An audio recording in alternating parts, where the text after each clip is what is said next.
Hello friends, Namrutha art and craft ಚಾನಲ್ಗೆ ನಿಮ್ಗೆಲ್ಲರಿಗೂ ಸ್ವಾಗತ. ಇವತ್ತು ನಾನು ವಿಷ್ಣುವಿನ 7ನೇ ಅವತಾರವಾದಂತಹ ರಾಮಾವತಾರವನ್ನ ಚಿತ್ರವನ್ನ ಬಿಡಿಸ್ತಾ ಹೇಳ್ತಾ ಇದ್ದೀನಿ. ಭಾರತದ ಅತ್ಯಂತ ಪವಿತ್ರ ಮತ್ತು ಶ್ರೇಷ್ಠ ಮಹಾಕಾವ್ಯಗಳಲ್ಲಿ ಒಂದಾದ ಶ್ರೀರಾಮಾಯಣ ಕೇವಲ ಒಂದು ಕಥೆಯಲ್ಲ.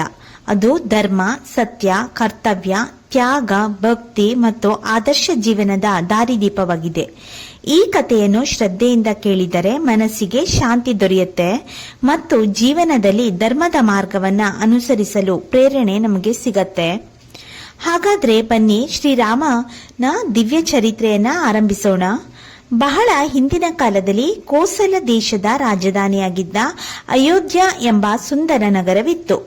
ಆ ನಗರವನ್ನ ಧರ್ಮನಿಷ್ಠ, ಪ್ರಜಾಪ್ರಿಯ ಮತ್ತು ಪರಾಕ್ರಮಿಯಾದ ರಾಜ ದಶರಥ ಆಳುತ್ತಿದ್ದರು. ಅವರಿಗೆ 3 ಜನ ರಾಣಿಯರು: ಕೌಸಲ್ಯೆ, ಕೈಕೇಯಿ ಮತ್ತು ಸುಮಿತ್ರೆ. ಅಯೋಧ್ಯೆಯಲ್ಲಿ ಎಲ್ಲಾ ರೀತಿಯ ಐಶ್ವರ್ಯವಿದ್ದರೂ ರಾಜ ದಶರಥನ ಮನಸ್ಸಿನಲ್ಲಿ ಒಂದು ದೊಡ್ಡ ದುಃಖ ಇತ್ತು. ಅವರಿಗೆ ಸಂತಾನವಿರಲಿಲ್ಲ. ತಮ್ಮ ನಂತರ ರಾಜ್ಯವನ್ನ ನೋಡಿಕೊಳ್ಳುವ ಉತ್ತರಾಧಿಕಾರಿ ಇಲ್ಲದ ಕಾರಣ ಅವರು ಸದಾ ಚಿಂತಿಸುತ್ತಿದ್ದರು. ಒಂದು ದಿನ ರಾಜಗುರು ವಸಿಷ್ಠ ಮಹರ್ಷಿಗಳು ದಶರಥನಿಗೆ ಪುತ್ರಕಾಮಿಷ್ಟ ಯಾಗ ಮಾಡುವಂತೆ ಸಲಹೆ ನೀಡಿದರು. ಮಹರ್ಷಿ ಋಷ್ಯಶೃಂಗರ ನೇತೃತ್ವದಲ್ಲಿ ಆ ಮಹಾಯಾಗ ನಡೆಯಿತು. ಯಾಗ ಪೂರ್ಣಗೊಂಡ ನಂತರ ಅಗ್ನಿದೇವರು ಪ್ರತ್ಯಕ್ಷವಾಗಿ ದಿವ್ಯವಾದ ಪಾಯಸವನ್ನ ದಶರಥನಿಗೆ ನೀಡಿದರು. ಅದನ್ನು 3 ರಾಣಿಯರಿಗೆ ಹಂಚಿಕೊಡುವಂತೆ ಹೇಳಿದರು. ಕಾಲಕ್ರಮೇಣ ಚೈತ್ರ ಮಾಸದ ಶುಭ ನವಮಿಯಂದು ಕೌಸಲ್ಯಗೆ ಶ್ರೀರಾಮ, ಕೈಕೇಯಿಗೆ ಭರತ, ಸುಮಿತ್ರೆಗೆ ಲಕ್ಷ್ಮಣ ಮತ್ತು ಶತ್ರುಘ್ನ ಜನಿಸಿದರು. ಇಡೀ ಅಯೋಧ್ಯೆ ಸಂಭ್ರಮದಲ್ಲಿ ಮುಳುಗಿತು. ದೇವತೆಗಳು ಪುಷ್ಪವೃಷ್ಟಿ ಮಾಡಿದರು. ಋಷಿಮುನಿಗಳು ಈ 4 ರಾಜಕುಮಾರರು ಭವಿಷ್ಯದಲ್ಲಿ ಲೋಕಕ್ಕೆ ಆದರ್ಶವಾಗುತ್ತಾರೆ ಎಂದು ಆಶೀರ್ವದಿಸಿದರು. ಬಾಲ್ಯದಿಂದಲೇ ಶ್ರೀರಾಮನು ವಿನಯ, ಸತ್ಯ, ಕರುಣೆ ಮತ್ತು ಧರ್ಮದ ಪ್ರತಿರೂಪನಾಗಿದ್ದನು. ಲಕ್ಷ್ಮಣನು ಸದಾ ರಾಮನ ನೆರಳಿನಂತೆ ಜೊತೆಯಲ್ಲೇ ಇರುತ್ತಿದ್ದನು. ಭರತ ಮತ್ತು ಶತ್ರುಘ್ನರು ಪರಸ್ಪರ ಅಪಾರ ಪ್ರೀತಿಯಿಂದ ಬೆಳೆದರು. ಈ 4 ರಾಜಕುಮಾರರು ಗುರು ವಸಿಷ್ಠರ ಆಶ್ರಮದಲ್ಲಿ ವೇದಗಳು, ಶಾಸ್ತ್ರಗಳು, ಧರ್ಮವಿದ್ಯೆ, ಧನುರ್ವಿದ್ಯೆ ಮತ್ತು ರಾಜಧರ್ಮವನ್ನ ಅಭ್ಯಾಸ ಮಾಡಿ ಶ್ರೇಷ್ಠ ಯೋಧರು ಮತ್ತು ಆದರ್ಶ ರಾಜಕುಮಾರರಾಗಿ ಬೆಳೆದರು. ವಿಶ್ವಾಮಿತ್ರ ಮಹರ್ಷಿಗಳು ಅಯೋಧ್ಯೆಗೆ ಯಾಕೆ ಬಂದ್ರು? ಶ್ರೀರಾಮನು ತಾಟಕಿಯನ್ನು ಹೇಗೆ ಸಂಹರಿಸಿದನು? ಸೀತಾ ಸ್ವಯಂವರಕ್ಕೆ ಹೇಗೆ ತೆರಳಿದನು ಅನ್ನೋದನ್ನ ಇವಾಗ ಹೇಳ್ತೀನಿ. ಹಾಗಾದ್ರೆ ಇವಾಗ ರಾಮಾಯಣದ ಸಂಪೂರ್ಣ ಕಥೆಯ 2ನೇ ಭಾಗ. ಒಂದು ದಿನ ಅಯೋಧ್ಯೆಯ ರಾಜಸಭೆಗೆ ಮಹಾನ್ ಋಷಿಯಾದ ವಿಶ್ವಾಮಿತ್ರ ಮಹರ್ಷಿಗಳು ಆಗಮಿಸಿದರು. ರಾಜ ದಶರಥರು ಅವರನ್ನ ಗೌರವದಿಂದ ಸ್ವಾಗತಿಸಿ ಅವರ ಆಗಮನದ ಉದ್ದೇಶವನ್ನ ಕೇಳಿದರು. ವಿಶ್ವಾಮಿತ್ರರು ಹೇಳಿದರು, ರಾಜನೇ, ನಾನು ಮಹಾಯಜ್ಞವನ್ನ ನಡೆಸುತ್ತಿದ್ದೇನೆ. ಆದರೆ ತಾಟಕಿ, ಮಾರೀಚ ಮತ್ತು ಸುಬಾಹು ಎಂಬ ರಾಕ್ಷಸರು ಯಜ್ಞವನ್ನ ಭಂಗಪಡಿಸುತ್ತಿದ್ದಾರೆ. ನಿಮ್ಮ ಪುತ್ರ ಶ್ರೀರಾಮನು ನನ್ನೊಂದಿಗೆ ಬಂದು ಈ ದುಷ್ಟರನ್ನ ಸಂಹರಿಸಬೇಕು. ಇದನ್ನು ಕೇಳಿದ ದಶರಥನು ಕಳವಳಗೊಂಡರು. ರಾಮನು ಇನ್ನು ಯುವಕ, ಭಯಂಕರ ರಾಕ್ಷಸರ ವಿರುದ್ಧ ಯುದ್ಧ ಮಾಡುವುದು ಹೇಗೆ ಸಾಧ್ಯ ಎಂದು ಕೇಳಿದರು. ಆಗ ರಾಜಗುರು ವಸಿಷ್ಠ ಮಹರ್ಷಿಗಳು ಹೇಳಿದರು, ಮಹಾರಾಜನೇ, ಶ್ರೀರಾಮನು ಸಾಮಾನ್ಯ ಬಾಲಕನಲ್ಲ. ಆತನು ಲೋಕಕ್ಷೇಮಕ್ಕಾಗಿ ಅವತರಿಸಿದ ದಿವ್ಯ ಪುರುಷ. ವಿಶ್ವಾಮಿತ್ರರ ಮಾತನ್ನು ಪಾಲಿಸಿ. ದಶರಥನು ಭಾರವಾದ ಮನಸ್ಸಿನಿಂದ ಶ್ರೀರಾಮ ಮತ್ತು ಲಕ್ಷ್ಮಣರನ್ನು ವಿಶ್ವಾಮಿತ್ರರೊಂದಿಗೆ ಕಳುಹಿಸಿದರು. ಅರಣ್ಯದಲ್ಲಿ ಸಾಗುತ್ತಾ ವಿಶ್ವಾಮಿತ್ರರು 2 ರಾಜಕುಮಾರರಿಗೆ ದಿವ್ಯಾಸ್ತ್ರಗಳ ವಿದ್ಯೆಯನ್ನು ಬೋಧಿಸಿದರು. ನಂತರ ಅವರು ತಾಟಕಿಯ ಅರಣ್ಯವನ್ನ ತಲುಪಿದರು. ಅಲ್ಲಿ ಭಯಾನಕ ಗರ್ಜನೆಯೊಂದಿಗೆ ರಾಕ್ಷಸಿ ತಾಟಕಿ ಪ್ರತ್ಯಕ್ಷಳಾದಳು. ಅವಳು ಮರಗಳನ್ನ ಕಿತ್ತೆಸೆದು ದೊಡ್ಡ ಕಲ್ಲುಗಳನ್ನು ಎಸೆಯಲು ಆರಂಭಿಸಿದಳು. ವಿಶ್ವಾಮಿತ್ರರ ಆದೇಶದಂತೆ ಶ್ರೀರಾಮನು ತನ್ನ ಬಿಲ್ಲನ್ನು ಎತ್ತಿ ಒಂದು ಪ್ರಬಲ ಬಾಣವನ್ನ ಹಾರಿಸಿದನು. ಆ ಬಾಣ ತಾಟಕಿಯ ಹೃದಯವನ್ನ ಭೇದಿಸಿತು. ತಾಟಕಿಯ ಸಂಹಾರದಿಂದ ಅರಣ್ಯವು ಮತ್ತೆ ಶಾಂತವಾಯಿತು. ದೇವತೆಗಳು ಆಕಾಶದಿಂದ ಪುಷ್ಪವೃಷ್ಟಿ ಮಾಡಿ ಶ್ರೀರಾಮನನ್ನ ಕೊಂಡಾಡಿದರು. ನಂತರ ವಿಶ್ವಾಮಿತ್ರರು ತಮ್ಮ ಯಜ್ಞವನ್ನ ಯಶಸ್ವಿಯಾಗಿ ಪೂರ್ಣಗೊಳಿಸಿದರು. ಮಾರೀಚರನ್ನು ದೂರ ಸಮುದ್ರಕ್ಕೆ ಎಸೆದು ಸುಬಾಹುವನ್ನು ಸಂಹರಿಸಿದ ಶ್ರೀರಾಮನ ಪರಾಕ್ರಮವನ್ನ ಕಂಡು ಋಷಿಮುನಿಗಳು ಸಂತೋಷಪಟ್ಟರು. ಮುಂದೆ ಅವರು ಗೌತಮ ಮಹರ್ಷಿಗಳ ಆಶ್ರಮ ತೆರಳಿದರು. ಅಲ್ಲಿ ಕಲ್ಲಿನ ರೂಪದಲ್ಲಿದ್ದ ಅಹಲ್ಯೆಯನ್ನು ವಿಶ್ವಾಮಿತ್ರರು ತೋರಿಸಿ ಆಕೆಯ ಕಥೆಯನ್ನ ವಿವರಿಸಿದರು. ಶ್ರೀರಾಮನ ಪಾದಸ್ಪರ್ಶವಾಗುತ್ತಿದ್ದಂತೆ ಅಹಲ್ಯೆಯ ಶಾಪ ನಿವಾರಣೆಯಾಗಿ ಅವಳು ತನ್ನ ಮೂಲ ರೂಪವನ್ನ ಪಡೆದುಕೊಂಡಳು. ಶ್ರೀರಾಮನಿಗೆ ಕೃತಜ್ಞತೆಯಿಂದ ನಮಸ್ಕರಿಸಿ ಆಶೀರ್ವಾದವನ್ನ ಪಡೆದಳು. ನಂತರ ವಿಶ್ವಾಮಿತ್ರರು ರಾಮ ಮತ್ತು ಲಕ್ಷ್ಮಣರನ್ನು ಮಿಥಿಲಾ ನಗರಕ್ಕೆ ಕರೆದುಕೊಂಡು ಹೋದರು. ಅಲ್ಲಿ ರಾಜ ಜನಕನು ಆಯೋಜಿಸಿದ್ದ ಸೀತಾ ಸ್ವಯಂವರ ನಡೆಯಲಿತ್ತು. ಅಲ್ಲಿಯೇ ಶ್ರೀರಾಮನ ಜೀವನದ ಅತ್ಯಂತ ಮಹತ್ವದ ಅಧ್ಯಯನ ಆರಂಭವಾಯಿತು. ಹಾಗಾದ್ರೆ ಈಗ ರಾಮಾವತಾರದ 3ನೇ ಭಾಗ. ಇದರಲ್ಲಿ ನಾವು ಶಿವಧನಸ್ಸಿನ ರಹಸ್ಯ, ಶ್ರೀರಾಮನು ಅದನ್ನು ಮುರಿದ ಘಟನೆ ಮತ್ತು ಸೀತಾರಾಮರ ದಿವ್ಯ ವಿವಾಹದ ಅದ್ಭುತ ಕಥೆಯನ್ನ ತಿಳ್ಕೊಳ್ಳೋಣ. ಹಾಗಾದ್ರೆ ಇವಾಗ ಶ್ರೀರಾಮಾಯಣದ ಸಂಪೂರ್ಣ ಕಥೆಯ ಭಾಗ 3. ಮಿಥಿಲಾ ನಗರವು ಹಬ್ಬದ ಸಂಭ್ರಮದಿಂದ ಕಂಗೊಳಿಸುತ್ತಿತ್ತು. ರಾಜ ಜನಕರು ತಮ್ಮ ಪುತ್ರಿ ಸೀತಾದೇವಿಯ ಸ್ವಯಂವರವನ್ನ ಆಯೋಜಿಸಿದ್ದರು. ದೇಶ ವಿದೇಶಗಳಿಂದ ಅನೇಕ ರಾಜರು, ರಾಜಕುಮಾರರು ಮತ್ತು ಮಹಾಯೋಧರು ಆಗಮಿಸಿದ್ದರು. ಈ ಸ್ವಯಂವರದ ಷರತ್ತು ಅತ್ಯಂತ ಕಠಿಣವಾಗಿತ್ತು. ಭಗವಾನ್ ಶಿವನ ದಿವ್ಯ ಪಿನಾಕಧನಸ್ಸನ್ನು ಎತ್ತಿ ಅದಕ್ಕೆ ಬಿಲ್ಲಿನ ನಾರನ್ನು ಏರಿಸಿದವನೇ ಸೀತಾದೇವಿಯನ್ನ ವರಿಸಬಹುದಾಗಿತ್ತು. ಒಬ್ಬೊಬ್ಬರಾಗಿ ಅನೇಕ ಬಲಿಷ್ಠ ರಾಜರು ಪ್ರಯತ್ನಿಸಿದರು. ಕೆಲವರಿಗೆ ಧನಸ್ಸನ್ನು ಅಲುಗಾಡಿಸಲು ಸಾಧ್ಯವಾಗಲಿಲ್ಲ. ಕೆಲವರು ತಮ್ಮ ಸಂಪೂರ್ಣ ಶಕ್ತಿಯನ್ನ ಪ್ರಯೋಗಿಸಿದರೂ ವಿಫಲರಾದರು. ಇದನ್ನು ನೋಡಿ ರಾಜ ಜನಕನು ದುಃಖದಿಂದ ಹೇಳಿದರು, ಭೂಮಿಯಲ್ಲಿ ಈ ಶಿವಧನಸ್ಸನ್ನು ಎತ್ತಬಲ್ಲ ವೀರನೇ ಇಲ್ಲವೇ? ನನ್ನ ಮಗಳ ವಿವಾಹ ನಡೆಯುವುದೇ ಇಲ್ಲವೇ? ಆ ಸಮಯದಲ್ಲಿ ವಿಶ್ವಾಮಿತ್ರ ಮಹರ್ಷಿಗಳು ಶ್ರೀರಾಮನ ಕಡೆ ತಿರುಗಿ, ರಾಮ, ಮುಂದೆ ಹೋಗಿ ಶಿವಧನಸ್ಸಿಗೆ ನಮಸ್ಕರಿಸಿ ಎಂದು ಹೇಳಿದರು. ಶ್ರೀರಾಮನು ಮೊದಲು ಭಗವಾನ್ ಶಿವನನ್ನು ಮನಸ್ಸಿನಲ್ಲಿ ಸ್ಮರಿಸಿದನು. ನಂತರ ವಿನಯದಿಂದ ಧನಸ್ಸಿಗೆ ಬಳಿ ತೆರಳಿ ಅದಕ್ಕೆ ನಮಸ್ಕರಿಸಿದನು. ನಂತರ ತನ್ನ ಎಡಗೈಯಿಂದಲೇ ಆ ಮಹಾಧನಸ್ಸನ್ನು ಸುಲಭವಾಗಿ ಎತ್ತಿದನು. ಸಭೆಯಲ್ಲಿದ್ದ ಎಲ್ಲರೂ ಆಶ್ಚರ್ಯದಿಂದ ನೋಡುತ್ತಿದ್ದರು. ಬಿಲ್ಲಿಗೆ ನಾರನ್ನು ಏರಿಸಲು ಪ್ರಯತ್ನಿಸಿದ ಕ್ಷಣದಲ್ಲೇ ಭಾರೀ ಶಬ್ದದೊಂದಿಗೆ ಶಿವಧನಸ್ಸು 2 ತುಂಡಾಗಿ ಮುರಿದು ಹೋಯಿತು. ಆ ಶಬ್ದ 3 ಲೋಕಗಳಲ್ಲಿಯೂ ಪ್ರತಿಧ್ವನಿಸಿತು. ದೇವತೆಗಳು ಆಕಾಶದಿಂದ ಪುಷ್ಪವೃಷ್ಟಿ ಮಾಡಿದರು. ಋಷಿಮುನಿಗಳು ಜೈ ಶ್ರೀರಾಮ್ ಎಂದು ಘೋಷಿಸಿದರು. ರಾಜಜನಕರ ಕಣ್ಣುಗಳಲ್ಲಿ ಸಂತೋಷದ ಕಣ್ಣೀರು ತುಂಬಿತು. ಸೀತಾದೇವಿಯು ನಾಚಿಕೆಯಿಂದ ಪುಷ್ಪಮಾಲೆಯನ್ನು ಹಿಡಿದು ಶ್ರೀರಾಮನ ಕಂಠಕ್ಕೆ ಹಾಕಿದಳು. ಹೀಗೆ ಸೀತಾರಾಮರ ದಿವ್ಯ ವಿವಾಹ ನಿಶ್ಚಯವಾಯಿತು. ಈ ಶುಭ ಸಂದರ್ಭದಲ್ಲಿ ರಾಜ ದಶರಥನನ್ನು ಅಯೋಧ್ಯೆಯಿಂದ ಆಹ್ವಾನಿಸಲಾಯಿತು. ಶೀಘ್ರದಲ್ಲೇ ಮಿಥಿಲಾದಲ್ಲಿ ವೈಭವದಿಂದ ವಿವಾಹ ಮಹೋತ್ಸವ ನಡೆಯಿತು. ಶ್ರೀರಾಮ ಸೀತೆಯ ಜೊತೆಗೆ ಲಕ್ಷ್ಮಣ, ಊರ್ಮಿಳೆ, ಭರತ, ಮಾಂಡವಿ ಮತ್ತು ಶತ್ರುಘ್ನ, ಶ್ರುತಕೀರ್ತಿಯವರ ವಿವಾಹವು ನೆರವೇರಿತು. ಮದುವೆಯ ನಂತರ ಎಲ್ಲರೂ ಸಂತೋಷದಿಂದ ಅಯೋಧ್ಯೆಯತ್ತ ಪ್ರಯಾಣ ಆರಂಭಿಸಿದರು. ಆದರೆ ಮಾರ್ಗ ಮಧ್ಯೆ ಒಂದು ಅದ್ಭುತ ಘಟನೆ ನಡೆಯಿತು. ಪರಾಕ್ರಮಿ ಬ್ರಾಹ್ಮಣ ಯೋಧ ಪರಶುರಾಮರು ಅವರ ಮುಂದೆ ಪ್ರತ್ಯಕ್ಷರಾದರು. ಶಿವಧನಸ್ಸು ಮುರಿದ ವಿಷಯ ಕೇಳಿ ಅವರು ಕ್ರೋಧದಿಂದ ಬಂದಿದ್ದರು. ಶ್ರೀರಾಮನನ್ನು ಪರೀಕ್ಷಿಸಲು ಪರಶುರಾಮರು ಮತ್ತೊಂದು ದಿವ್ಯ ಧನಸ್ಸನ್ನ ನೀಡಿ ಅದಕ್ಕೆ ನಾರನ್ನು ಏರಿಸುವಂತೆ ಹೇಳಿದರು. ಶ್ರೀರಾಮನು ಅದನ್ನು ಸುಲಭವಾಗಿ ಎತ್ತಿ ನಾರನ್ನು ಏರಿಸಿದನು. ಆಗ ಪರಶುರಾಮರಿಗೆ ಶ್ರೀರಾಮನ ಸಾಮಾನ್ಯ ಮನುಷ್ಯನಲ್ಲ, ಸ್ವಂತ ಮಹಾವಿಷ್ಣುವಿನ ಅವತಾರ ಎಂಬ ಸತ್ಯ ಅರಿವಾಯಿತು. ಅವರು ಭಕ್ತಿಯಿಂದ ಶ್ರೀರಾಮನಿಗೆ ನಮಸ್ಕರಿಸಿ ತಮ್ಮ ತಪಸ್ಸಿಗಾಗಿ ಮಹೇಂದ್ರ ಪರ್ವತದತ್ತ ಹೊರಟರು. ಹೀಗೆ ಶ್ರೀರಾಮ ಮತ್ತು ಸೀತಾದೇವಿ ಅಯೋಧ್ಯೆಗೆ ಮರಳಿದರು. ಅಯೋಧ್ಯೆಯ ಜನರು ತಮ್ಮ ಪ್ರೀತಿಯ ರಾಜಕುಮಾರ ಮತ್ತು ಸೊಸೆಯನ್ನು ಸಂಭ್ರಮದಿಂದ ಸ್ವಾಗತಿಸಿದರು. ಈಗ ಶ್ರೀರಾಮಾಯಣದ ಸಂಪೂರ್ಣ ಕಥೆಯ 4ನೇ ಭಾಗವನ್ನ ಹೇಳ್ತೀನಿ. ಈ ಕಥೆಯಲ್ಲಿ ಶ್ರೀರಾಮನ ಪಟ್ಟಾಭಿಷೇಕದ ಸಿದ್ಧತೆ, ಮಂಥರೆಯ ಕುತಂತ್ರ, ಕೈಕೇಯಿಯ 2 ವರಗಳು ಮತ್ತು ಶ್ರೀರಾಮನಿಗೆ 14 ವರ್ಷದ ವನವಾಸ ಹೇಗಾಯ್ತು, ಹೇಗೆ ವಿಧಿಸಲಾಯಿತು ಅನ್ನೋ ಕಥೆಯನ್ನ ನಾವು ತಿಳ್ಕೊತಿದ್ದೀವಿ. ಅಯೋಧ್ಯೆಗೆ ಮರಳಿದ ನಂತರ ಶ್ರೀರಾಮ ಮತ್ತು ಸೀತಾದೇವಿಯ ಜೀವನ ಸುಖ, ಶಾಂತಿ ಮತ್ತು ಧರ್ಮದಿಂದ ಕೂಡಿತ್ತು.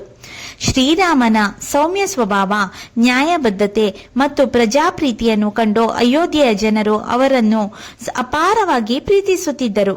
ಕಾಲಕ್ರಮೇಣ ರಾಜ ದಶರಥರು ವಯಸ್ಸಾದರು. ತಮ್ಮ ನಂತರ ರಾಜ್ಯವನ್ನ ಆಳಲು ಶ್ರೀರಾಮನೇ ಯೋಗ್ಯನೆಂದು ನಿರ್ಧರಿಸಿದರು. ಗುರು ವಸಿಷ್ಠರು ಮತ್ತು ಸಚಿವರೊಂದಿಗೆ ಸಮಾಲೋಚನೆ ನಡೆಸಿ ಶ್ರೀರಾಮನ ಪಟ್ಟಾಭಿಷೇಕ ಮಾಡುವ ದಿನವನ್ನ ನಿಗದಿಪಡಿಸಲಾಯಿತು. ಇಡೀ ಅಯೋಧ್ಯೆ ಹಬ್ಬದ ಸಂಭ್ರಮದಲ್ಲಿ ಮುಳುಗಿತು. ಬೀದಿಗಳಲ್ಲಿ ಹೂವಿನ ಅಲಂಕಾರ, ದೇವಾಲಯಗಳಲ್ಲಿ ವಿಶೇಷ ಪೂಜೆ, ಮನೆ ಮನೆಗಳಲ್ಲಿ ದೀಪಗಳು ಬೆಳಗಿದವು. ಎಲ್ಲರ ಬಾಯಲ್ಲೂ ಒಂದೇ ಮಾತು, ನಮ್ಮ ರಾಮನು ರಾಜನಾಗುತ್ತಿದ್ದಾನೆ. ಆದರೆ ಅರಮನೆಯಲ್ಲಿ ಒಂದು ದುಷ್ಟ ಕುತಂತ್ರ ರೂಪುಗೊಳ್ಳುತ್ತಿತ್ತು. ರಾಣಿ ಕೈಕೇಯಿಯ ಸೇವಕಿಯಾದ ಮಂತರೆ ಈ ಸಂತೋಷವನ್ನ ಸಹಿಸಲಿಲ್ಲ. ಅವಳು ಕೈಕೇಯಿಯ ಮನಸ್ಸಿನಲ್ಲಿ ವಿಷಬೀಜ ಬಿತ್ತಲು ಆರಂಭಿಸಿದಳು. ಅಮ್ಮ, ರಾಮನು ರಾಜನಾದರೆ ನಿನ್ನ ಮಗ ಭರತನಿಗೆ ಯಾವ ಸ್ಥಾನವೂ ಉಳಿಯುವುದಿಲ್ಲ. ಮುಂದೆ ನೀವು ಗೌರವ ಕಳೆದುಕೊಳ್ಳುವಿರಿ ಎಂದು ಸುಳ್ಳು ಮಾತುಗಳಿಂದ ಕೈಕೇಯಿಯ ಮನಸ್ಸನ್ನ ಬದಲಾಯಿಸಿದಳು. ಮೊದಲಿಗೆ ಕೈಕೇಯಿ ಇದನ್ನು ನಂಬಲಿಲ್ಲ. ರಾಮನು ತನ್ನ ಮಗನಂತೆಯೇ, ಅವನು ಎಂದಿಗೂ ಭರತನಿಗೆ ಅನ್ಯಾಯ ಮಾಡುವುದಿಲ್ಲ ಎಂದಳು. ಆದರೆ ಮಂತರೆ ಮತ್ತೆ ಮತ್ತೆ ಕುತಂತ್ರದ ಮಾತುಗಳನ್ನ ಹೇಳುತ್ತಾ ಕೈಕೇಯಿಯ ಮನಸ್ಸನ್ನ ಸಂಪೂರ್ಣವಾಗಿ ಬದಲಾಯಿಸಿದಳು. ಕೊನೆಗೆ ಕೈಕೇಯಿ ಕೋಪಗೃಹಕ್ಕೆ ಹೋಗಿ ಕುಳಿತಳು. ಆ ರಾತ್ರಿ ರಾಜ ದಶರಥನು ಸಂತೋಷದಿಂದ ಕೈಕೇಯಿಯನ್ನು ಭೇಟಿ ಮಾಡಲು ಬಂದರು. ಆದರೆ ಅವಳನ್ನು ಆ ಸ್ಥಿತಿಯಲ್ಲಿ ಕಂಡು ಬೆಚ್ಚಿಬಿದ್ದರು. ಏನಾಯಿತು ಕೈಕೇಯಿ? ನಿನಗೆ ಏನು ಬೇಕಾದರೂ ಕೇಳು, ನಾನು ನಿನಗೆ ಮಾತು ಕೊಡುತ್ತೇನೆ ಎಂದರು. ಆಗ ಕೈಕೇಯಿ ಅವರಿಗೆ ಹಿಂದೆ ದೇವಾಸುರ ಯುದ್ಧದಲ್ಲಿ ನೀಡಿದ 2 ವರಗಳನ್ನು ನೆನಪಿಸಿದಳು. ರಾಜ ದಶರಥನು ಖಂಡಿತ, ನೀನು ಏನು ಕೇಳಿದರೂ ಕೊಡುತ್ತೇನೆ ಎಂದು ಪ್ರತಿಜ್ಞೆ ಮಾಡಿದರು. ಅದನ್ನು ಕೇಳಿದ ಕೈಕೇಯಿ ಮೊದಲ ವರವಾಗಿ ನನ್ನ ಮಗ ಭರತನನ್ನು ಅಯೋಧ್ಯೆಯ ರಾಜನಾಗಿ ಮಾಡಬೇಕು ಎಂದಳು. ರಾಜ ದಶರಥನು ದುಃಖಗೊಂಡರು, ಅದನ್ನು ಒಪ್ಪಿಕೊಂಡರು. ಆದರೆ 2ನೇ ವರ ಕೇಳುತ್ತಿದ್ದಂತೆ ಅವರ ಹೃದಯವೇ ಒಡಿದಂತಾಯಿತು. ಶ್ರೀರಾಮನು 14 ವರ್ಷಗಳ ಕಾಲ ಅರಣ್ಯವಾಸಕ್ಕೆ ಹೋಗಬೇಕು. ಈ ಮಾತು ಕೇಳಿದ ರಾಜ ದಶರಥರು ಪ್ರಜ್ಞೆ ತಪ್ಪಿ ನೆಲಕುರುಳಿದರು. ಅವರು ಎಷ್ಟೇ ಬೇಡಿಕೊಂಡರೂ ಕೈಕೇಯಿ ತನ್ನ ನಿರ್ಧಾರವನ್ನ ಬದಲಾಯಿಸಲೇ ಇಲ್ಲ. ಮರುದಿನ ಈ ವಿಷಯವನ್ನು ಶ್ರೀರಾಮನಿಗೆ ತಿಳಿಸಲಾಯಿತು. ಆದರೆ ಆಶ್ಚರ್ಯವೆಂದರೆ ಶ್ರೀರಾಮನು ಕೋಪಗೊಳ್ಳಲಿಲ್ಲ. ತಂದೆಯ ವಚನವೇ ನನ್ನ ಧರ್ಮ ಎಂದು ಭಾವಿಸಿ ಸಂತೋಷದಿಂದಲೇ ವನವಾಸಕ್ಕೆ ಹೋಗಲು ಒಪ್ಪಿಕೊಂಡನು. ಈ ಸುದ್ದಿ ಕೇಳಿ ಅಯೋಧ್ಯೆಯ ಜನರೆಲ್ಲ ದುಃಖದಲ್ಲಿ ಮುಳುಗಿದರು. ಕೌಸಲ್ಯಾದೇವಿ ಕಣ್ಣೀರು ಹಾಕಿದರು. ಲಕ್ಷ್ಮಣನು ಕೋಪದಿಂದ ಉರಿದನು. ಆದರೆ ಶ್ರೀರಾಮನು ಎಲ್ಲರಿಗೂ ಧರ್ಮದ ಮಹತ್ವವನ್ನು ತಿಳಿಸಿ ಸಮಾಧಾನಪಡಿಸಿದನು. ಇದನ್ನು ತಿಳಿದ ಸೀತಾದೇವಿಯು, ಪತಿ ಇರುವಲ್ಲಿಯೇ ನನ್ನ ಅಯೋಧ್ಯೆ, ನಾನು ಕೂಡ ನಿಮ್ಮೊಂದಿಗೆ ಅರಣ್ಯಕ್ಕೆ ಬರುತ್ತೇನೆ ಎಂದು ದೃಢವಾಗಿ ಹೇಳಿದಳು. ಲಕ್ಷ್ಮಣನು ಸಹ, ಅಣ್ಣ, ನಿಮ್ಮನ್ನು ಬಿಟ್ಟು ನಾನು ಒಂದು ಕ್ಷಣ ಇರಲಾರೆ, ನಾನು ಕೂಡ ನಿಮ್ಮ ಸೇವೆಗೆ ಬರುತ್ತೇನೆ ಎಂದು ವಿನಂತಿಸಿದನು. ಹೀಗೆ ಶ್ರೀರಾಮ, ಸೀತೆ ಮತ್ತು ಲಕ್ಷ್ಮಣರು ವನವಾಸದ ಪ್ರಯಾಣಕ್ಕೆ ಸಿದ್ಧರಾದರು. ಈಗ 5ನೇ ಭಾಗ, ರಾಮಾಯಣದ 5ನೇ ಭಾಗ. ಇದರಲ್ಲಿ ಶ್ರೀರಾಮನ ವನವಾಸ, ಅಯೋಧ್ಯೆಯ ಜನರ ದುಃಖ, ಗುಹನ ಭೇಟಿ, ಭಾರದ್ವಾಜ ಮತ್ತು ವಾಲ್ಮೀಕಿ ಆಶ್ರಮಗಳು ಹಾಗೂ ಚಿತ್ರಕೂಟದಲ್ಲಿ ನಡೆದ ಅದ್ಭುತ ಘಟನೆಯನ್ನ ನಾವು ತಿಳ್ಕೊಳ್ಳೋಣ. ಹಾಗಾದ್ರೆ ಈಗ ರಾಮಾಯಣದ ಸಂಪೂರ್ಣ ಕಥೆಯ ಭಾಗ 5. ಅಯೋಧ್ಯೆಯ ಅರಮನೆಯಿಂದ ಶ್ರೀರಾಮ, ಸೀತಾದೇವಿ ಮತ್ತು ಲಕ್ಷ್ಮಣರು ವನವಾಸದತ್ತ ಹೊರಟರು. ಅವರ ರಥವನ್ನ ಸಾರಥಿ ಸುಮಂತ್ರ ನಡೆಸುತ್ತಿದ್ದರು. ಈ ಸುದ್ದಿ ತಿಳಿಯುತ್ತಿದ್ದಂತೆಯೇ ಅಯೋಧ್ಯೆಯ ಸಾವಿರಾರು ಜನರು ಅಳುತ್ತಾ ಅವರ ಹಿಂದೆ ನಡೆದು ಬಂದರು. ರಾಮ, ನಮ್ಮನ್ನು ಬಿಟ್ಟು ಹೋಗಬೇಡಿ ಎಂದು ಪ್ರಜೆಗಳು ಕಣ್ಣೀರಿಟ್ಟರು. ಆದರೆ ಶ್ರೀರಾಮನು ಎಲ್ಲರನ್ನೂ ಪ್ರೀತಿಯಿಂದ ಸಮಾಧಾನ ಪಡಿಸಿದನು. ತಂದೆಯ ವಚನವನ್ನ ಪಾಲಿಸುವುದೇ ನನ್ನ ಧರ್ಮ, ನೀವು ದುಃಖಪಡದೆ ಅಯೋಧ್ಯೆಗೆ ಹಿಂತಿರುಗಿ ಎಂದು ವಿನಂತಿಸಿದರು. ರಾತ್ರಿ ತಮಸಾ ನದಿಯ ತಡದಲ್ಲಿ ವಿಶ್ರಾಂತಿ ಪಡೆದರು. ಬೆಳಗ್ಗೆ ಜನರು ಎಚ್ಚರಗೊಳ್ಳುವ ಮುನ್ನವೇ ಶ್ರೀರಾಮನು ಸುಮಂತ್ರನಿಗೆ ರಥವನ್ನ ಬೇರೆ ದಾರಿಯಲ್ಲಿ ಚಲಾಯಿಸುವಂತೆ ಹೇಳಿದರು. ಪ್ರಜೆಗಳು ತಮ್ಮ ಹಿಂದೆ ಬರಬಾರದೆಂಬುದೇ ಅದರ ಉದ್ದೇಶವಾಗಿತ್ತು. ಮುಂದೆ ಅವರು ಶೃಂಗವೇರಪುರವನ್ನು ತಲುಪಿದರು. ಅಲ್ಲಿ ನಿಷಾದರ ರಾಜ ಗುಹನು ಶ್ರೀರಾಮನನ್ನು ಅಪಾರ ಭಕ್ತಿಯಿಂದ ಸ್ವಾಗತಿಸಿದನು.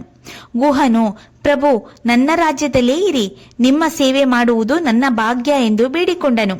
ಆದರೆ ಶ್ರೀರಾಮನು ನಗುತ್ತಾ, ಗುಹನೆ, ನನ್ನ ತಂದೆಯ ಆಜ್ಞೆಯಂತೆ ವನವಾಸವನ್ನ ಪೂರ್ಣಗೊಳಿಸಬೇಕು ಎಂದು ಉತ್ತರಿಸಿದನು. ನಂತರ ಗಂಗೆಯನ್ನು ದಾಟುವ ಸಮಯ ಬಂದಿತು.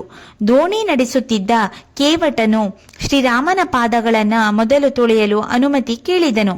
ಅವನು ಹೇಳಿದನು, ಪ್ರಭು, ನಿಮ್ಮ ಪಾದ ಸ್ಪರ್ಶದಿಂದ ಕಲ್ಲೇ ಅಹಲ್ಯಳಾಗಿ ಜೀವಂತಳಾದಳು. ನನ್ನ ಮರದ ದೋಣಿಗೂ ನಿಮ್ಮ ಪಾದಸ್ಪರ್ಶವಾದರೆ, ಅದೂ ಕೂಡ ಮಾನವನಾದರೆ, ನಾನು ಜೀವನ ನಡೆಸುವುದು ಹೇಗೆ? ಈ ಮಾತು ಕೇಳಿ ಎಲ್ಲರೂ ಮಂದಹಾಸ ಬೀರಿದರು. ಕೇವಟನು ಭಕ್ತಿಯಿಂದ ಶ್ರೀರಾಮನ ಪಾದಗಳನ್ನು ತೊಳೆದು ನಂತರ ಅವರನ್ನು ಗಂಗೆಯ ಆಚೆಗೆ ಕರೆದೊಯ್ದನು.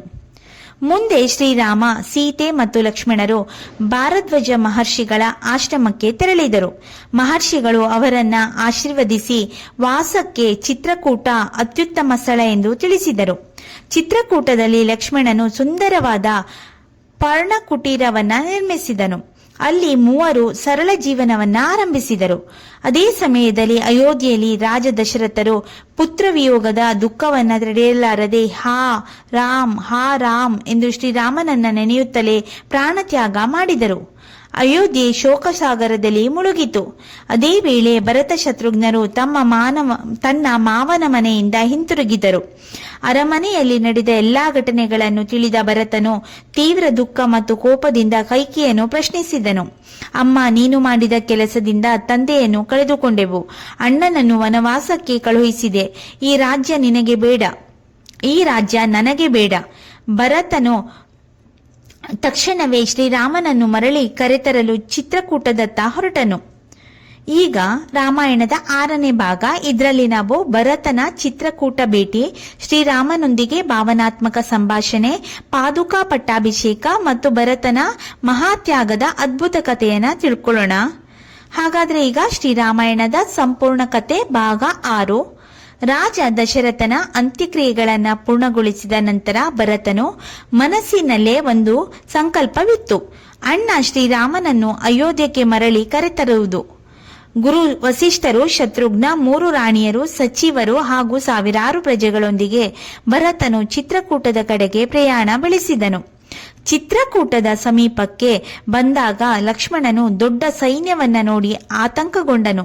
ಅಣ್ಣ, ಭರತನು ರಾಜ್ಯಕ್ಕಾಗಿ ನಮ್ಮ ಮೇಲೆ ಯುದ್ಧ ಮಾಡಲು ಬಂದಿರಬಹುದು ಎಂದು ಹೇಳಿದನು. ಆದರೆ ಶ್ರೀರಾಮನು ಶಾಂತನಾಗಿ ಉತ್ತರಿಸಿದನು, ಲಕ್ಷ್ಮಣ, ಭರತನು ಧರ್ಮನಿಷ್ಠನು. ಅವನು ಎಂದಿಗೂ ಅನ್ಯಾಯ ಮಾಡುವುದಿಲ್ಲ. ಅವನ ಮನಸ್ಸಿನ ಬಗ್ಗೆ ಅನುಮಾನ ಪಡಬೇಡ. ಸ್ವಲ್ಪ ಸಮಯದ ನಂತರ ಭರತನು ಶ್ರೀರಾಮನನ್ನು ಕಂಡು ತಕ್ಷಣ ಓಡಿ ಬಂದು ಅವರ ಪಾದಗಳಿಗೆ ಬಿದ್ದು ಕಣ್ಣೀರಿಟ್ಟನು. ಅಣ್ಣ, ನನ್ನ ತಾಯಿಯ ತಪ್ಪಿಗೆ ನಾನು ಕಾರಣನಲ್ಲ. ದಯವಿಟ್ಟು ಅಯೋಧ್ಯೆಗೆ ಮರಳಿ ಬನ್ನಿ. ರಾಜ್ಯವನ್ನ ನೀವು ಆಳಬೇಕು ಎಂದು ಬೇಡಿಕೊಂಡನು. ಶ್ರೀರಾಮನು ಪ್ರೀತಿಯಿಂದ ಭರತನನ್ನು ಎಬ್ಬಿಸಿ ಅಪ್ಪಿಕೊಂಡನು.